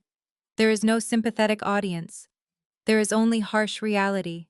I opened a desk drawer and pulled out a standard employee contract, sliding it across the mahogany surface toward her. "However, I am an equal opportunity employer," I continued, my tone dripping with absolute authority. "Since you are so incredibly desperate for cash to pay your public defender, I am officially offering you a position within this company. The night shift janitorial staff is currently short-handed. You can start tonight. You will clean the executive restrooms, empty the trash cans, and mop these floors for federal minimum wage. Every single cent you earn will be garnished and sent directly to the courts to pay off the massive restitution you owe me. Sign the contract, Chloe. It is the only legitimate job offer you will ever get for the rest of your life." Chloe stared at the janitorial contract as if it were a venomous snake. Her entire body shook with blistering rage. Her deeply ingrained sense of unearned superiority exploded. She slapped the paper off the desk, sending it fluttering to the floor. "I would rather rot in a cell than scrub your toilets," she screamed, pointing a shaking finger at my face. "You are nothing but a classless thug with a bank account. You will never be better than us." She turned on her heel and stormed out of the office, slamming the heavy double doors behind her. I picked up my tablet and calmly resumed reading my financial report. I knew exactly what was waiting for her at the bottom of the elevator. Chloe marched through the lobby and pushed through the glass revolving doors, furiously dialing her public defender on her cell phone to demand a new strategy. But before she could even step off the curb, a massive, heavily tattooed man wearing a tactical vest stepped directly into her path. It was the ruthless, no-nonsense bail bondsman who had covered her minimal release fee. Chloe had been so utterly consumed by her desperate scheme to secure the tabloid payout that she completely forgot to look at the time. It was currently 10:45 in the morning. Her mandatory weekly court check-in was scheduled for exactly 10 o'clock. Chloe Miller, the bondsman, growled, grabbing her firmly by the arm and spinning her around. "You missed your court-mandated check-in. Your bail is officially revoked." Chloe shrieked, thrashing wildly against his iron grip. She screamed that she was a wealthy socialite, that there had been a simple scheduling mistake, that she had the money coming to her. The bondsman ignored her pathetic cries, shoving her roughly against the side of his transport van and snapping a pair of heavy steel handcuffs onto her wrists, right in the middle of the busy downtown street. She was going straight back to a federal holding cell, and this time, there was absolutely no one left to buy her way out. 6 months after Chloe was dragged kicking and screaming back to a federal holding cell, the high-profile federal trial officially commenced. The grand mahogany doors of the United States District Court swung open to reveal a packed gallery. Journalists, legal analysts, and curious onlookers crammed into every available wooden bench, eager to witness the highly publicized downfall of my former family. I sat in the front row directly behind the prosecution table. I wore a tailored emerald green suit that projected absolute authority and unbothered power. I crossed my legs and waited for the spectacle to begin. The side door opened and Marcus was escorted into the courtroom by two armed federal marshals. He looked like a hollowed-out, miserable shell of the arrogant man I once married. His previously impeccable grooming was entirely gone.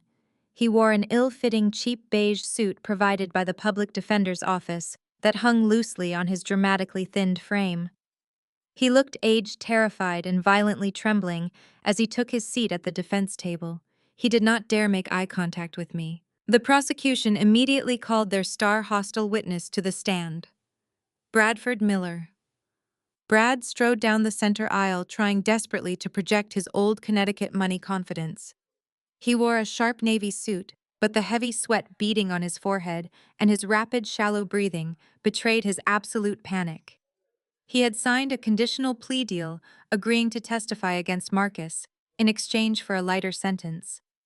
He took the sworn oath, sat down in the witness box, and nervously adjusted his microphone. Under direct examination, Brad instantly launched into a calculated, viciously racist narrative specifically designed to save his own skin at all costs. He completely turned on his brother-in-law without a single second of hesitation. He looked directly at the jury and claimed he was nothing more than an innocent, naive victim of a highly organized, predatory family. He deliberately used vile dog whistle racial stereotypes, painting Marcus as an aggressive, intimidating thug who forcefully coerced him into participating in the real estate fraud. I was absolutely terrified for my life and the safety of my wife. Brad lied smoothly, clutching the edges of the wooden witness stand to emphasize his fake trauma. Marcus used aggressive street tactics to manipulate my legal expertise. He brought that ghetto scammer mentality into my prestigious world, and I simply did not know how to escape his violent coercion. I was just a wealthy, trusting professional taken advantage of by a scheming, desperate element. He practically held my law degree hostage. Marcus stared at Brad in pure, unadulterated shock. His jaw dropped open as the wealthy white brother-in-law he had always desperately tried to impress utterly dehumanized him in front of a federal jury. Marcus finally realized that the elite family he had sold his soul to join had always viewed him with deep-seated racist contempt. He was never their equal. He was always just a useful, disposable pawn. The lead federal prosecutor, a sharp man, armed with the comprehensive digital dossier my elite legal team had meticulously compiled, approached the witness stand. The prosecutor did not yell. He did not object to Brad's offensive characterization. He simply tapped a button on his remote control, projecting a series of highly encrypted, newly recovered emails onto the massive courtroom monitors. Mr. Miller, the prosecutor, said coldly, his voice echoing across the silent room. You just testified under penalty of perjury that you were violently coerced by a mastermind thug. Let us read your own private corporate correspondence to the Atlanta real estate broker, sent exactly 3 days after you personally locked Maya inside her home without electricity. The prosecutor read Brad's exact written words into the official court record. I am sending you the forged power of attorney right now. Do not worry about Marcus. This idiot does not even know how a basic escrow account works. He is too busy playing dress-up in Italy to notice I am taking a 40% cut of the entire house sale. These people are entirely legally illiterate. My Ivy League degree essentially makes me completely invisible to local law enforcement. Just process the fraudulent deed and wire the funds directly to my offshore trust before Marcus figures out what a balance sheet is. The entire courtroom erupted in shocked, audible gasps. The jury members who had looked sympathetic just moments ago now glared at Brad with absolute raw disgust. The false narrative of the terrified, manipulated victim was instantly and utterly incinerated.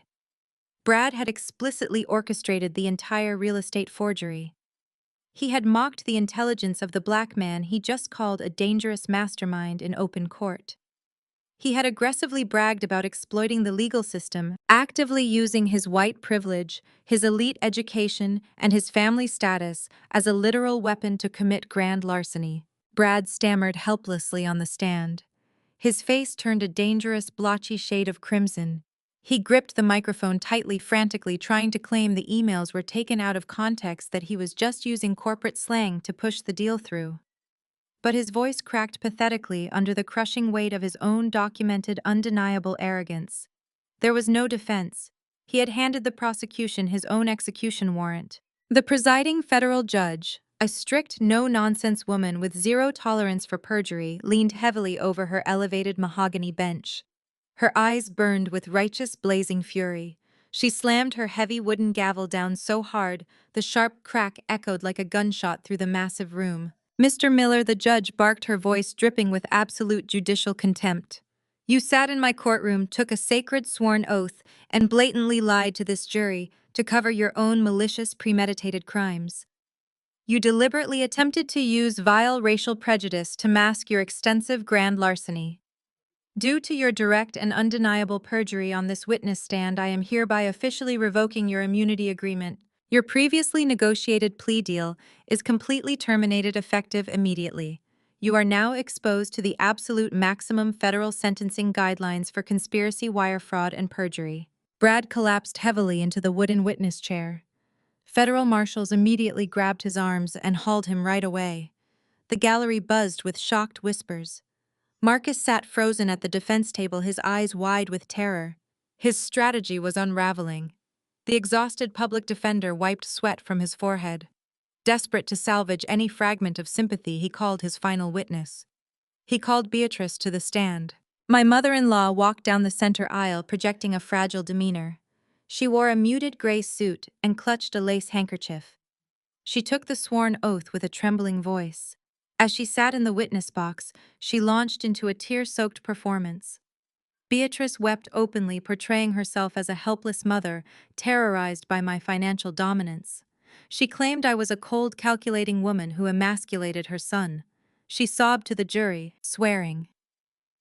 Marcus was depressed, and she only wanted him to find happiness. She adamantly denied having any knowledge of the bleach, the shut-off valves, or the locked doors. She painted a pathetic picture of a loving matriarch swept up in a tragic misunderstanding. The jury watched her sympathetically. I sat perfectly still, waiting for the drop of the guillotine. The lead federal prosecutor stood up for cross-examination. He did not raise his voice. He calmly walked to the podium and asked Beatrice if she was absolutely certain she harbored no malicious intent toward her daughter-in-law. Beatrice looked directly at the jury, clutched her handkerchief, and swore before God that she only ever prayed for my swift recovery. The prosecutor gave a chilling nod to the technician. Your Honor, the prosecutor said smoothly, the government would like to introduce Exhibit 42. This is a recovered decrypted voicemail, subpoenaed directly from a French telecommunications provider. The recipient of this voicemail was Amélie, the Parisian mistress who testified earlier. The caller is the woman currently sitting in the witness box. Beatrice instantly went rigid, the color violently drained from her powdered face. The prosecutor pressed a button, and the crisp audio echoed through the massive courtroom speakers. It was Beatrice's voice, loud, clear, and dripping with malicious, joyful venom. It was not the voice of a frightened elder. It was the voice of a ruthless predator. Amélie, darling, Beatrice's recorded voice cheered, followed by a sharp, wicked laugh. I am calling from the first-class lounge at John F. Kennedy Airport. The deed is finally done. Marcus took care of the medicine, and Brad locked the house down tight. The worthless street rat is finally out of the way. She will be gone by the weekend. Do not worry about a single thing, my sweet girl. Once the coroner clears the house and the probate paperwork goes through, I am personally flying back to Paris to bring you her custom 3-carat diamond wedding ring. You deserve it more than that ghetto foster child ever did. We are going to be incredibly wealthy. The recording ended with a cheerful click. The courtroom descended into a thick, suffocating silence. The jury members physically recoiled, staring at Beatrice with absolute disgust. The praying mother facade was instantly incinerated, revealing the vile monster underneath. Beatrice sat frozen in the witness chair, her mouth opening and closing like a suffocating fish, unable to formulate a single coherent lie to counter the undeniable sound of her own voice planning my robbery over my dying body. Suddenly, a loud, violent crash shattered the stunned silence. Marcus kicked his chair backward, springing to his feet. The crushing pressure of the trial, combined with the catastrophic revelation of his mother's sheer stupidity, caused his mind to completely snap. He pointed a shaking, furious finger directly at Beatrice, screaming at the top of his lungs right in the middle of the federal courtroom. "You stupid, arrogant old woman!" Marcus roared, his face contorted in blistering, unhinged rage. "I told you not to call her. I told you to keep your mouth shut until the life insurance cleared. You ruined everything. You left a digital paper trail to my mistress and handed the federal government my entire plan. You destroyed my life because you could not stop bragging about a stolen diamond ring." The public defender desperately grabbed Marcus by the belt, trying to pull him back down, but the damage was irrevocably done. In his blinding fury, Marcus had just loudly and publicly confessed to the entire premeditated murder plot in front of a federal judge and a seated jury. He had completely destroyed his own defense. Realizing the magnitude of the disaster, Beatrice clutched her chest. She let out a dramatic wail and slumped forward, collapsing over the wooden railing of the witness box. The judge slammed her gavel, ordering the bailiffs to secure the defendant and calling for the medical team standing by in the hallway. Paramedics rushed into the courtroom, swiftly surrounding the fallen matriarch. They strapped blood pressure cuffs to her arms and checked her pulse. The head paramedic looked at the monitors, frowned, and turned directly to the judge. Your Honor, the paramedic announced, his voice carrying clearly across the quiet room. Her vitals are perfectly normal. Her heart rate is slightly elevated, but she is absolutely not having a medical emergency. This is just a standard panic attack. She is completely fine. The judge leaned over her elevated mahogany bench, her eyes burning with uncompromising fury. She glared down at Beatrice, who was now peeking through her half-closed eyelids, realizing her fake medical emergency had been instantly debunked. Mrs. Miller, the judge, barked, her voice echoing with absolute judicial authority. You will not turn my federal courtroom into a cheap theatrical stage to avoid facing the consequences of your own perjury. I am officially holding you in direct contempt of court for this ridiculous stunt. Bailiffs remove this woman from the witness box immediately and remand her to a holding cell until this trial concludes. 2 bailiffs immediately grabbed Beatrice by her arms and hauled her out of the courtroom. Her dramatic wails faded down the hallway, leaving a heavy, stunned silence in their wake. Marcus sat completely paralyzed at the defense table. His mother, his ultimate protector, and the primary enabler of his toxic behavior, was gone. He was completely alone. The exhausted public defender rubbed his temples, clearly realizing that the case was entirely unsalvageable. The judge adjusted her robes and coldly instructed the defense to call their final witness. With no other options, and a desperate need to control the narrative, the public defender called Marcus to the stand. Marcus walked to the witness box with a slow, heavy step. He raised his right hand, swore to tell the truth, and sat down. For the first few minutes, he tried desperately to maintain the facade of a broken, grieving husband. He spoke in a soft, trembling voice, claiming he was intimidated by his wealthy wife and just wanted to take a peaceful vacation to clear his head.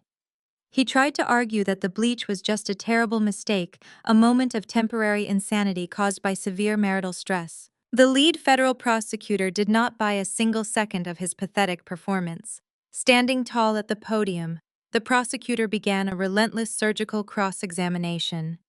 He methodically listed every single one of Marcus' failed business ventures. He presented bank statements showing how my tech firm had bailed Marcus out of bankruptcy 4 separate times. The prosecutor painted a crystal-clear picture of a man who contributed absolutely nothing to his household, while demanding total submission from his highly successful wife. "Are you telling this jury that your wife forced you to steal her money?" The prosecutor asked, his voice ringing with authority. "Did Maya force you to buy a custom sports car for your mistress while she was fighting for her life in a dark, unheated house?" Marcus gripped the edges of the wooden witness box.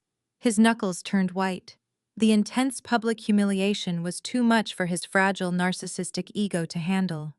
Being confronted with his own profound mediocrity in front of a packed federal courtroom completely shattered his carefully constructed mask. The fake tears instantly vanished, his face contorted into a vicious, ugly sneer.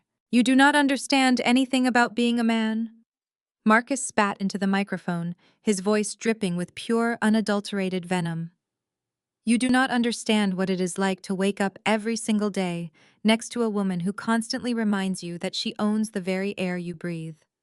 She bought the massive house. She bought the luxury cars. She funded my entire life, and she never let me forget it. I was supposed to be the head of my household. I was supposed to be the respected leader in our community. But every time I walked into a room, I was just known as Maya's husband. She completely emasculated me." The courtroom erupted into shocked murmurs, but Marcus was too far gone to care. He leaned forward, glaring directly at me with eyes full of blistering hatred. "She thought her money made her invincible," he yelled, pounding his fist on the wooden ledge. "She looked down on me and my family because we did not have her brilliant tech industry connections. She treated my mother like a beggar. She treated my sister like trash. I was suffocating in that marriage. She did not respect me. She did not honor me. She deserved to die for making me feel so small. I poured that bleach into her medicine because I wanted her to feel as weak and helpless as she made me feel every single day of my miserable life." The jury members gasped aloud. Several jurors physically recoiled, staring at Marcus with absolute horror. He had just loudly and proudly confessed to premeditated attempted murder, justifying his lethal actions with his own toxic insecurity. His public defender buried his face in his hands, completely defeated. The judge slammed her heavy wooden gavel, demanding order in the court, but Marcus was completely unhinged. The crushing realization that he had just confessed to a federal jury pushed him over the edge into total violent madness. His eyes locked onto me, sitting calmly in the front row. I was wearing my tailored emerald green suit, my posture perfectly straight, my expression devoid of any fear or sympathy. Seeing my absolute unbothered strength broke the final thread of his sanity. "I will kill you," Marcus roared, his voice echoing like a wild animal. "I will finish the job right now." He vaulted over the wooden swinging gate of the witness box. He lunged wildly down the center aisle, his hands outstretched, aiming directly for my throat. The entire courtroom erupted in sheer panic. Spectators screamed and scrambled backward, but I did not flinch. I did not scream. I did not even blink. I sat perfectly still, my eyes locked on his pathetic charging form. Before Marcus could even take 3 steps toward me, the federal bailiffs intercepted him with terrifying speed. 2 massive armed officers tackled Marcus forcefully to the polished marble floor. The sickening thud of his body hitting the ground echoed over the chaos. They pinned his arms painfully behind his back, driving their knees into his spine as they quickly secured a fresh pair of heavy steel handcuffs around his wrists. Marcus thrashed violently against the hard floor, spitting and screaming vile, hateful threats as the officers held him firmly in place. I watched him writhe on the ground like a crushed insect. There was zero emotion in my eyes. No sadness, no fear, no pity. just the cold, calculating satisfaction of watching a predator completely destroy himself in a trap of his own making. I slowly turned my head toward my lead corporate attorney sitting beside me. I gave him a single simple affirming nod. The trap had perfectly snapped shut. The lead federal prosecutor stepped away from the podium, looking down at the pathetic man pinned to the courtroom floor. "Your Honor," the prosecutor announced, his voice steady and resolute over Marcus screaming, "the government firmly rests its case." The judge immediately ordered the bailiffs to drag Marcus out of the courtroom and firmly instructed the horrified jury to retreat to their chambers for final deliberation. The gallery buzzed with frantic whispers as the courtroom slowly cleared out. Legal analysts in the back rows predicted it might take days for the jury to sort through the massive mountain of financial fraud documents, offshore wire transfers, and complex real estate forgery evidence. I sat patiently on the wooden bench, checking the time on my luxury watch, fully prepared to wait out the legal process. But the agonizing wait never happened. A heavy silence fell over the massive room when the bailiff unexpectedly opened the side door. It had been less than 45 minutes since the jury left the box. The bailiff walked briskly up to the judge's bench and handed the clerk a single folded slip of white paper. The judge read the note, her expression hardening into absolute uncompromising authority. She struck her gavel, commanding the attention of every single person in the room. "The jury foreman has informed the court that they have already reached a unanimous verdict." The heavy mahogany doors at the side of the courtroom swung wide open. The 12 jurors filed back into their designated seats with grim, uncompromising expressions. A suffocating dead silence fell over the massive room. Nobody dared to breathe a single breath. The exhausted public defender stared blankly at the scratched wooden floor. Marcus stood up, his knees visibly buckling under his own weight, requiring the bailiff to grip his shoulder hard just to keep him upright. The judge looked down from her elevated mahogany bench, her eyes completely devoid of sympathy. She asked the jury foreman to read the verdict. The foreman, an older black woman who had glared at Marcus with absolute disgust throughout the entire trial, stood tall. "On the charge of attempted murder in the first degree, we find the defendant, Marcus Hayes, guilty." Marcus let out a strangled, pathetic gasp. His legs gave out completely and he collapsed heavily into his wooden chair. "On the charge of international wire fraud, we find the defendant guilty." "On the charge of grand larceny, we find the defendant guilty." The rapid succession of guilty verdicts slammed into Marcus like physical blows. There was no hesitation, no mitigating circumstances, and absolutely no mercy from the jury. He had documented his entire murder plot on a smartphone and funded his European vacation with stolen money. The evidence was insurmountable. The judge did not waste a single second scheduling a future sentencing hearing. Because of the overwhelming digital evidence and his violent outburst in her courtroom, she moved straight to delivering his final fate. "Marcus Hayes," the judge announced, her voice echoing with absolute authority, "you orchestrated a cold, calculated, and malicious plan to murder your wife for financial gain. You then attempted to assault her right here in my courtroom. You are a profound danger to society. I am sentencing you to 25 years in a maximum security federal penitentiary. Because these are federal charges, there is absolutely no possibility of parole. You will serve every single day of that sentence." Marcus wailed loudly, burying his face in his shackled hands. The sound was sharp, desperate, and completely ignored by everyone in the room. Next, the bailiffs hauled Beatrice back into the courtroom from the holding cell. Her earlier fake panic attack had earned her zero sympathy. She stood before the judge wearing an oversized Orange County jail uniform that completely stripped away her arrogant church-going matriarch facade. The judge looked at Beatrice with profound judicial contempt. "Beatrice Hayes," the judge barked, "you actively cheered for the death of your daughter-in-law and conspired to steal her personal belongings while she was dying. You are a disgrace.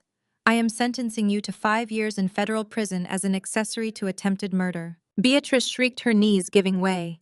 She grabbed the edge of the defense table, begging the judge for mercy, screaming that her heart could not handle prison. The judge simply motioned for the bailiffs to drag the wailing woman away. Beatrice was hauled through the side doors, her screams echoing down the concrete hallway until the heavy steel door slammed shut. Finally, it was Brad's turn. He was marched to the center of the room. He puffed out his chest, desperately clinging to the delusion that his Ivy League education and his wealthy white parents sitting in the gallery would somehow shield him from severe consequences. He smirked slightly, assuming he would receive a light white collar slap on the wrist. Bradford Miller, the judge, said, her voice dropping to a dangerous, icy tone. You used your law degree as a weapon to commit egregious international wire fraud and widespread identity theft. You exploited the legal system to steal a home, and you embezzled millions from your own family trust. Your extreme arrogance is only matched by your criminality. I am sentencing you to 15 years in federal prison. Brad's smug smirk vanished instantly. His face turned a sickly pale white. 15 years. He stumbled backward, shaking his head frantically. You cannot do this to me, Brad yelled, his voice cracking with pure terror. I am a corporate lawyer. I come from a good family. I do not belong in a federal prison with violent criminals. He spun around wildly, his eyes locking onto his wealthy parents sitting rigidly in the second row of the gallery. Richard and Eleanor Miller sat perfectly upright, their expressions carved from ice. Dad Brad screamed, straining against the heavy steel handcuffs the bailiffs had just slapped onto his wrists. Dad, please, call the governor. Call your friends at the appellate court. You have to hire a real legal team to fix this. Pay the bond. Do not leave me here. Richard Miller slowly stood up. He buttoned his expensive tailored suit jacket. He looked at his son, not with love, but with total, unadulterated disgust. Brad had stolen millions from their generational wealth and dragged their pristine family name through a highly publicized, deeply humiliating federal scandal. Richard did not say a single word. He simply turned his back on his son. Eleanor followed her husband, pulling her fur coat tight around her shoulders. They walked straight down the center aisle, pushed through the heavy wooden doors, and left the courthouse. They did not look back once. No, Brad shrieked, struggling violently against the federal marshals as they dragged him toward the holding cells. You cannot leave me. I am a Miller. I am a Miller. His pathetic racist entitlement died in the courtroom, entirely stripped of the white privilege he had weaponized against my family for years. The courtroom began to clear out. I stood up from the front row, smoothing out the fabric of my emerald green suit. I picked up my designer briefcase, feeling a profound, intoxicating sense of absolute freedom. The parasite had been surgically removed from my life. As I turned to walk down the center aisle, the heavy clinking of metal chains drew my attention. Two massive federal marshals were leading Marcus toward the side exit. His legs were shackled together, forcing him to shuffle pitifully across the polished marble floor. He looked utterly broken, a pathetic shadow of the man who had confidently poured bleach into my life-saving medication. Suddenly, Marcus stopped dead in his tracks. He planted his feet, forcing the marshals to halt right in front of where I was standing. He looked up at me, his eyes red, swollen, and leaking desperate tears. Maya, he sobbed, his voice dropping to a pathetic, begging whisper. Maya, please. I am so sorry. I know I messed up. I know I broke your heart, but I am terrified. I cannot survive 25 years in a maximum security prison. I have absolutely nothing left. I stared at him, my face a mask of cold, unbreakable stone. I did not blink. Please, Maya, Marcus begged, dropping his head in total submission. I know you hate me, but you are a good Christian woman. You have millions of dollars. Please just put a few $100s on my prison commissary books so I can buy basic food. Please, baby, do not let me starve in there. You are my only hope. I stared down at the pathetic man kneeling on the polished marble floor. Marcus looked up at me with tears streaming down his face. His heavy iron shackles rattled loudly as he clasped his hands together in a desperate plea for basic survival. He genuinely believed that after trying to murder me for a massive life insurance payout, he could still manipulate my empathy to fund his prison commissary account. I did not blink. I did not offer a single ounce of comfort.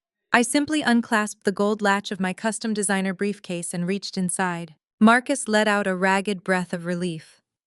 His eyes tracked my hand, fully expecting me to pull out a thick checkbook. Instead, I withdrew a stack of crisp, legally binding documents stamped with the official seal of the federal court. I held them up so he could clearly read the bold black font across the top page. The color instantly vanished from his tear-stained face. It was not a deposit slip for his prison food. It was our absolute final divorce decree signed and fully executed by the judge just hours before his criminal sentencing. But the thick paper underneath the divorce decree was what truly destroyed the last remaining fragment of his soul. It was a massive civil judgment directly from the International Banking Consortium.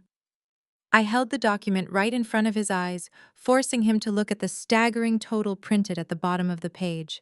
Because I had successfully enacted the honeypot protocol on the second day of his luxurious European vacation, every single extravagant purchase he made was permanently tied to his fraudulent shell company. The federal court had just ruled that Marcus was held completely and personally liable for the $1,200,000 he spent parading his mistress around Italy and France.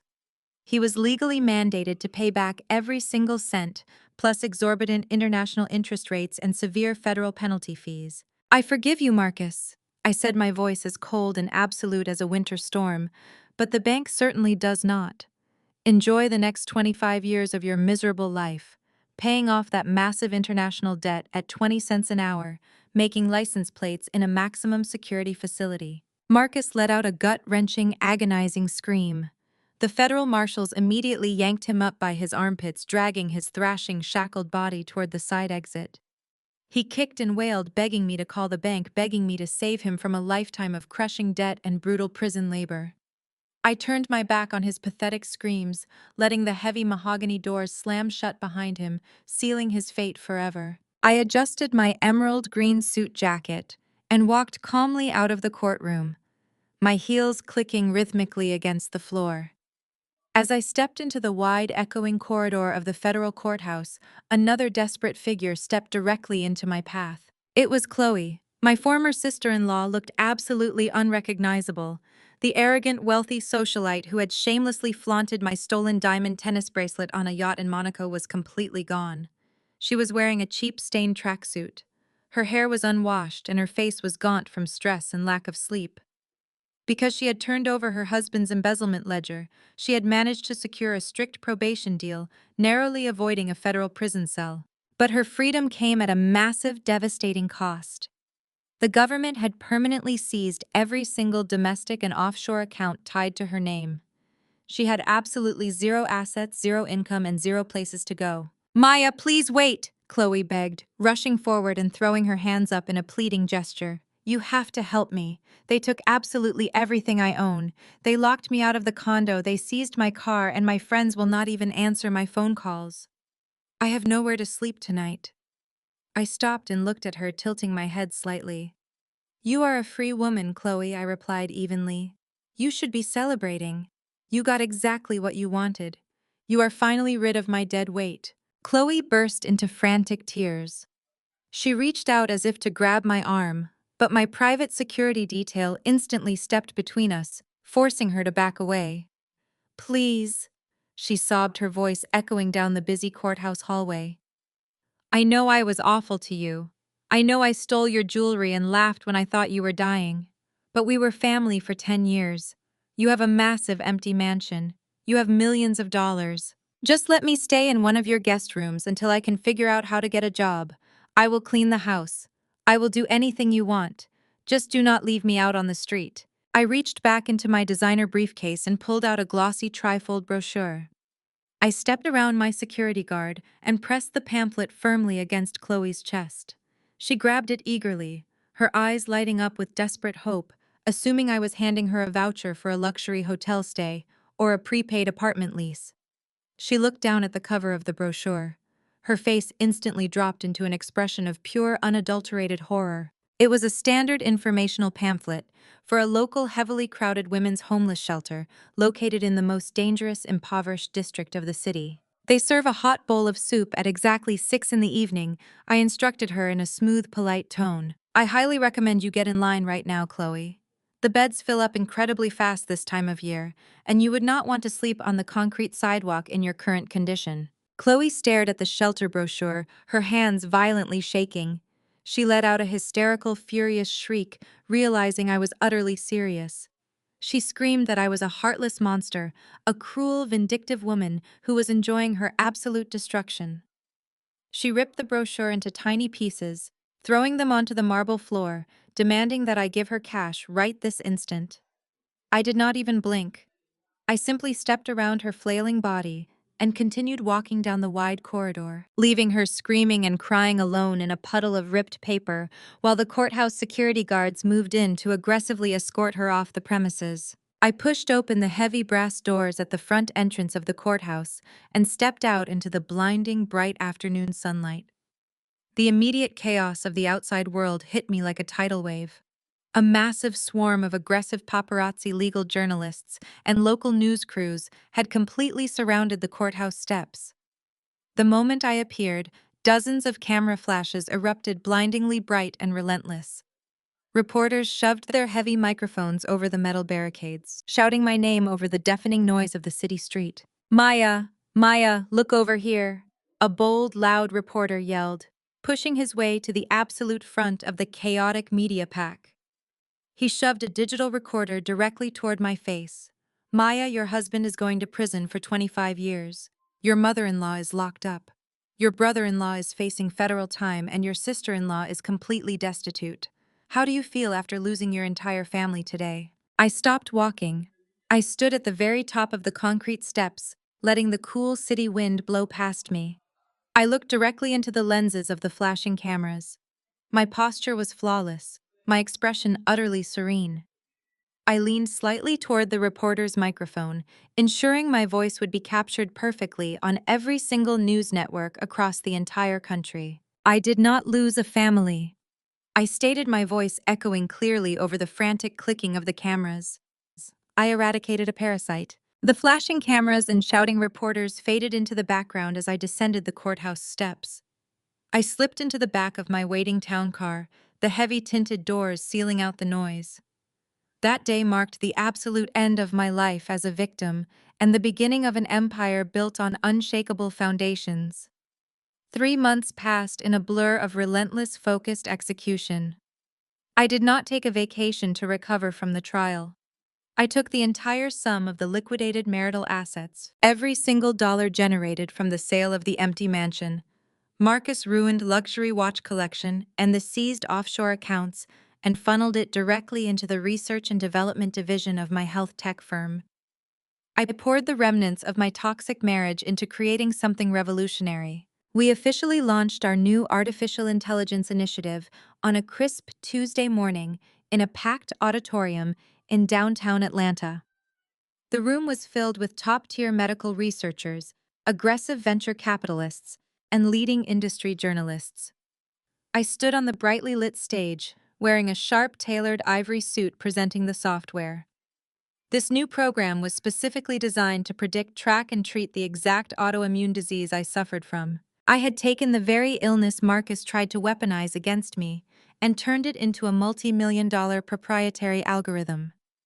The initiative would save thousands of lives by detecting flare-ups weeks before physical symptoms manifested. The announcement sent my company stock surging 20% within the first hour of trading. But absolute success always attracts new predators. As I stepped off the stage and walked into the VIP reception area, a man deliberately blocked my path. Trent Sterling was the quintessential arrogant tech bro. He ran a competing data analytics firm in Silicon Valley, famously funded by his father and his generational wealth. He wore a casual designer t-shirt under an expensive blazer, looking at me with a condescending smirk that immediately reminded me of Brad. Trent thought he was dealing with an emotionally fragile, exhausted woman who had just survived a highly publicized, grueling federal murder trial. He severely underestimated the predator he was stepping in front of. "Maya," Trent said, swirling a glass of expensive champagne. "Cute presentation. It is really inspiring how you turned your little personal medical tragedy into a massive PR stunt. But let us talk real business. I am officially executing a hostile takeover of your firm. My board has already authorized the aggressive acquisition of your outstanding shares." I stopped walking and looked at him, completely unimpressed by his pathetic attempt at intimidation. "You do not have the capital to absorb my firm, Trent," I replied smoothly. "My valuation just outpaced yours by 30% this morning." Trent leaned in closer, his smirk widening into a malicious, arrogant grin. I will have the capital by tomorrow morning, when your stock takes a massive catastrophic nosedive. He pulled a sleek tablet from his blazer pocket and tapped the screen, showing me a highly classified document. It was my complete unredacted personal medical file. It detailed every single hospitalization, every severe autoimmune flare-up, and the exact medications I relied on to stay alive. I have friends in very high places, Trent whispered, his voice dripping with pure venom. If my team leaks these confidential medical records to the financial press tomorrow, at dawn, your investors will panic. They will see that their brilliant CEO is a chronically ill, medically unstable woman who could drop dead at any moment. Your board will force you out, your stock will absolutely tank, and I will swoop in and buy your company for pennies on the dollar. You can either sign the firm over to me tonight and walk away with a modest severance, or you can lose everything. I thought he had cornered me. He thought the threat of exposing my physical vulnerabilities would send me into a hysterical panic. I did not flinch. I did not raise my voice. I took a slow, deliberate sip of my sparkling water and handed the glass to my assistant standing nearby. You really should have audited your own software architecture before trying to blackmail a superior engineer, Trent. I said, my voice echoing coldly in the quiet corner of the reception hall. You spent the last 3 weeks illegally digging through my private hospital records. I spent the last 3 weeks digging through your flagship source code. Trent frowned, his confident posture slipping just a fraction. What are you talking about? Your entire predictive analytics platform. I continued, stepping directly into his personal space. The core engine that processes 90% of your client data. You stole the foundational code from an open-source repository last year. But you were too arrogant to realize that I personally patented the underlying data mining algorithm 2 years ago. You built your entire Silicon Valley empire on my proprietary intellectual property without paying a single cent in licensing fees. The color instantly drained from Trent's face. He stared at me, his mouth opening and closing as the catastrophic realization hit him. I did not just send a cease and desist letter. I informed him, my tone utterly ruthless. While you were watching my presentation on that stage, my corporate legal team was standing in front of a federal judge. We filed an emergency injunction for massive intellectual property theft. The judge granted it 15 minutes ago. Your company operations are officially frozen. Your servers are legally locked down. Your clients are currently receiving automated breach of contract notices, and your investors are being notified of a multi-million-dollar federal infringement lawsuit. Trent frantically pulled out his phone. His screen was already flooded with dozens of missed calls from his panicked board of directors and his furious chief financial officer, his arrogant facade shattered into a million pieces right there on the reception floor. The tech bro who thought he could bully a black woman out of her own company was now watching his entire inherited empire burn to ashes in real time. You cannot do this to me, Trent stammered, his voice cracking with pure terror. If my servers stay locked down for 24 hours, I am completely bankrupt. My investors will crucify me. I stepped around his trembling, defeated frame, adjusting the cuffs of my ivory suit. I highly recommend you call your bankruptcy lawyers immediately, Trent, I said smoothly over my shoulder, because I am absolutely going to bury you. Maya, wait, Trent pleaded, stumbling after me as I walked toward the exit. Please, I will do anything. I will sell you my company. Buy me out. Buy me out for 10 cents on the dollar. Just save me from the federal lawsuit. I am begging you. I did not stop walking. I left him standing in the middle of the crowded reception hall, frantically begging for a bailout from the exact woman he had just tried to destroy. I left Trent begging on the plush carpet of the reception hall, his voice entirely drowned out by the steady clicking of my heels as I walked toward the exit. The absolute destruction of his Silicon Valley empire was nothing more than a minor administrative footnote in my week. He thought he could exploit my trauma for a quick corporate victory, but he merely provided me with an entertaining distraction. With my business secured and my new medical algorithms soaring in the global markets, I had one final crucial loose end to permanently tie up. A week later, I found myself walking through a vastly different environment. The heavy reinforced steel doors of the United States Federal Penitentiary clanged shut behind me, the harsh sound echoing through the bleak, sterilized concrete corridor. I wore a pristine, sharply tailored charcoal trench coat over a high-neck silk blouse, my posture radiating the untouchable authority of a woman who had conquered every single obstacle thrown in her path. A stern-faced correctional officer escorted me into the maximum security visitation room. The space was divided by a thick pane of bulletproof plexiglass, smeared with the desperate handprints of inmates who had sat there before.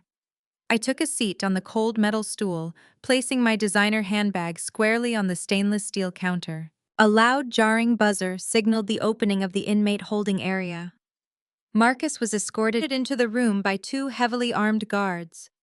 The sight of him was genuinely staggering. The arrogant, smooth-talking man, who had casually poured bleach into my life-saving medication, was completely gone. In his place stood a hollowed-out, broken shell of a human being. He had aged terribly in just a few short months. His cheekbones protruded sharply against his sallow grayish skin. His eyes were deeply sunken, carrying the paranoid, exhausted look of a man who had quickly learned exactly where he stood in the brutal prison hierarchy. His bright orange jumpsuit hung off his drastically thinned frame like a cheap, oversized Halloween costume. He shuffled awkwardly toward the visitation booth, his wrists securely bound by heavy transport chains. He sat down on the stool opposite the glass and picked up the heavy black plastic receiver with trembling fingers. I picked up my end, holding it loosely against my ear. For a long moment, Marcus just stared at me. Then a pathetic, desperate spark of hope ignited in his bloodshot eyes. His narcissistic delusion was so deeply ingrained that his brain instantly fabricated the only scenario that made sense to his fragile, shattered ego. He genuinely believed I was there because I missed him. Maya, he rasped, his voice weak and trembling through the tinny phone speaker. You actually came. I knew you would. I knew you could not just forget 10 years of marriage. It has been an absolute nightmare in here, Maya. The things they make us do, the people I have to share a cell with, it is pure torture. But seeing you right now, seeing how beautiful you look, it gives me so much hope. I knew you would realize that 25 years was too harsh. You are here to talk to your lawyers about an appeal, right? You are going to help me get a reduced sentence. I swear to God I am a changed man. I will do whatever it takes to make it up to you. I did not smile. I did not frown. I simply looked at him the way a scientist observes an interesting, but ultimately insignificant specimen under a microscope. His assumption that I would use my immense wealth to rescue the very parasite that plotted my agonizing death was almost comical. I did not come here to discuss your legal appeals, Marcus. I replied, my voice transmitting through the phone line with icy, flawless clarity. I came here to personally inform you of a recent corporate acquisition my holding company executed yesterday afternoon. Marcus blinked, his pathetic, hopeful smile immediately faltering. What are you talking about? Why would I care about your business deals in here? I am fighting for my life every single day. You should care very much, I stated smoothly, leaning slightly closer to the scratched plexiglass, because my latest acquisition directly impacts your daily routine. When you were transferred to this specific maximum security facility, I instructed my chief financial officer to thoroughly investigate the private contractors that service this prison. I discovered that a mid-sized telecommunications firm holds the exclusive, highly lucrative contract for all inmate phone services across this entire federal sector. They charge inmates exorbitant predatory rates for every single minute they spend talking to the outside world. Marcus gripped the plastic receiver tighter, his brow furrowing in deep confusion as panic slowly began to replace his delusional hope. I do not understand what that has to do with me. I bought the company, Marcus, I announced, letting the absolute weight of my words settle over him. I bought the telecommunications firm outright. I now legally own the entire infrastructure that processes every single phone call you make from that concrete cell. He stared at me, the remaining color draining rapidly from his sunken face. He opened his mouth to speak, but I completely cut him off, delivering the final devastating strike. But I am not keeping the revenue. I continued, my voice dripping with absolute unbreakable power. I restructured the corporate charter. Every time you make a phone call, Marcus, the profit goes directly to a domestic abuse survivor fund in my name. Your voice literally funds my legacy.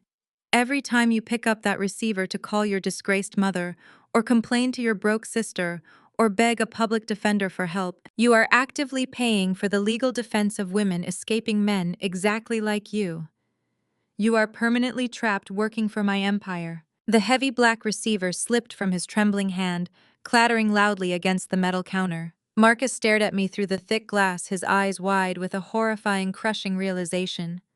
He was not just locked in a cage, he was entirely consumed by my shadow. He could never escape me.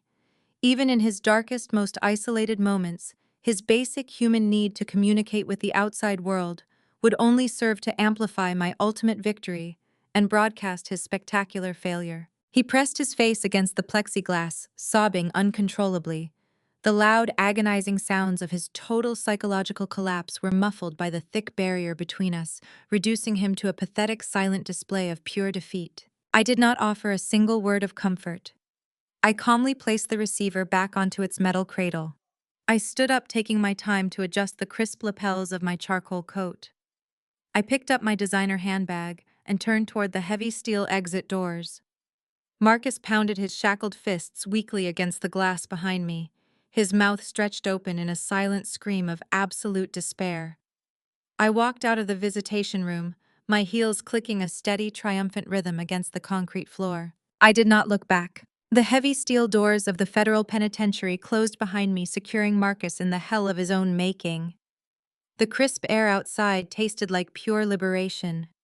I stepped into the back of my waiting armored transport, instructing the driver to head straight to the heart of the city. The dark, suffocating chapter of my life was officially sealed, buried under a mountain of federal indictments and civil judgments.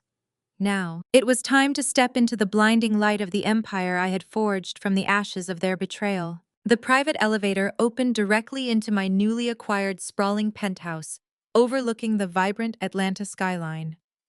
The space was a masterpiece of modern architecture, featuring floor-to-ceiling glass walls that offered an unobstructed panoramic view of the city I now held in the palm of my hand.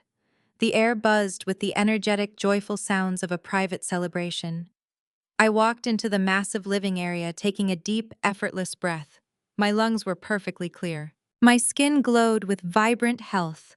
The severe autoimmune flare-ups that once threatened to claim my life were entirely under control, meticulously managed by the very artificial intelligence software my company had just successfully launched to the global market. I was no longer a fragile patient locked in a freezing dark house. I was a multimillionaire technology titan operating at the absolute peak of my physical and mental power. The penthouse was filled with my chosen family. Brilliant engineers, aggressive corporate attorneys, loyal public relations directors, and true friends who had stood by my side when the world tried to tear me down. They did not view me as a convenient bank account or a stepping stone for their own narcissistic ambitions. They respected my intellect, honored my boundaries, and celebrated my sheer resilience. The room radiated a genuine, unshakable warmth that Marcus and his parasitic relatives could never possibly comprehend. I glided through the crowd, exchanging warm hugs and sharp, witty banter with my executive team. Across the expansive room, a massive flat-screen television was muted, playing the evening local news broadcast on a continuous loop. My lead security director, standing nearby, tapped the screen with a highly satisfied smirk. I paused, watching the closed captions scroll rapidly across the bottom of the glowing display. The universe was currently delivering the final, devastating dividends of my meticulous revenge. The news anchor reported on a violent, highly publicized brawl inside a medium-security federal facility up north. The broadcast flashed a mugshot of Brad. His previously pristine, arrogant face was badly bruised, his nose clearly broken. The wealthy, entitled white knight, who foolishly believed his Ivy League education and generational Connecticut money would somehow afford him special privileges behind bars, had rapidly discovered the brutal reality of the general population. He had attempted to talk down to the wrong inmate, relying on his usual racist, condescending rhetoric. The resulting physical altercation had just earned Brad an additional 5 years, added directly to his federal wire fraud sentence. His precious country club parents had not sent a single dollar to his legal defense fund, leaving him to face the extended sentencing entirely alone with a severely overworked public defender. The broadcast smoothly transitioned to a local human interest segment regarding a chaotic disturbance at a state-funded housing project. The camera panned over a bleak concrete courtyard, where a familiar, bitter older woman was actively being escorted off the premises by armed city police officers. It was Beatrice. Stripped of her stolen wealth and her fake church-going prestige, she had been forced into low-income public housing. But her toxic bullying nature remained completely intact. She had arrogantly attempted to boss around the other struggling residents, treating them with her signature vicious cruelty. Her neighbors immediately reported her aggressive harassment to the housing authority. Beatrice was officially evicted for instigating physical altercations and violating community guidelines. The news footage showed her standing on a dirty, rain-soaked sidewalk, clutching a plastic garbage bag containing her few remaining possessions, screaming violently at the indifferent police officers. My security director chuckled quietly, pulling up a separate newly acquired photograph on his encrypted smartphone and handing it to me. It was a candid high-definition shot taken inside a greasy, dimly lit fast food franchise on the outskirts of the city. Chloe was standing behind the deep fryer wearing a hideous grease-stained polyester uniform and a mandatory unflattering hairnet. The former fake socialite, who had once shamelessly paraded my custom diamond tennis bracelet on a chartered luxury yacht in Monaco, was now working the grueling midnight shift for federal minimum wage. She looked utterly exhausted, her face shiny with cheap cooking oil as she angrily scooped salty French fries into a cardboard carton.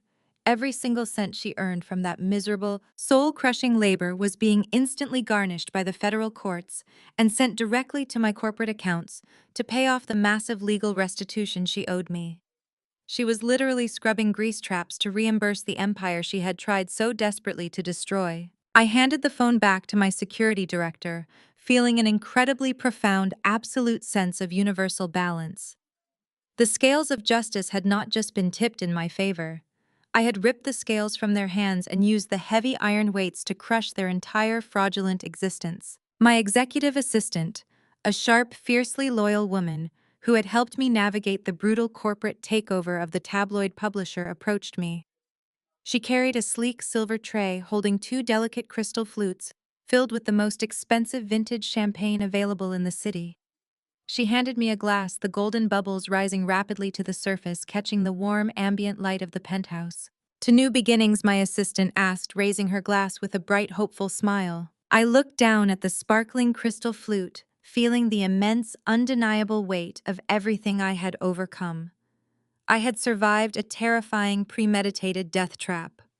I had outsmarted a greedy, narcissistic husband, dismantled an arrogant, prejudiced lawyer, shattered a toxic, manipulative matriarch, and financially enslaved a lazy, entitled sister-in-law.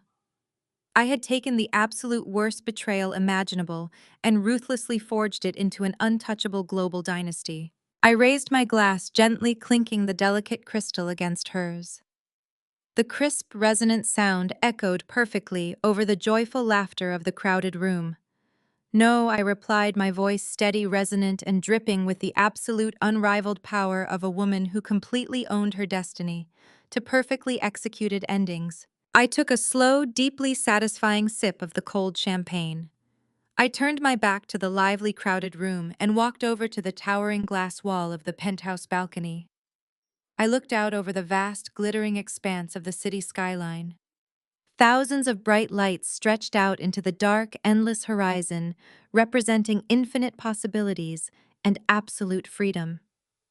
I stood there, a self-made queen, entirely unburdened by parasites ruling an empire constructed from pure, unapologetic brilliance and unwavering resilience. The city lights burned brightly against the night sky and the screen slowly faded to black. The greatest lesson from this journey is that true security comes from within, not from familial obligation.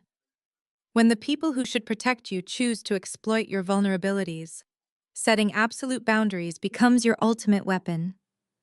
Blood does not excuse abuse, and walking away from a toxic environment is not a failure, but a profound act of personal survival.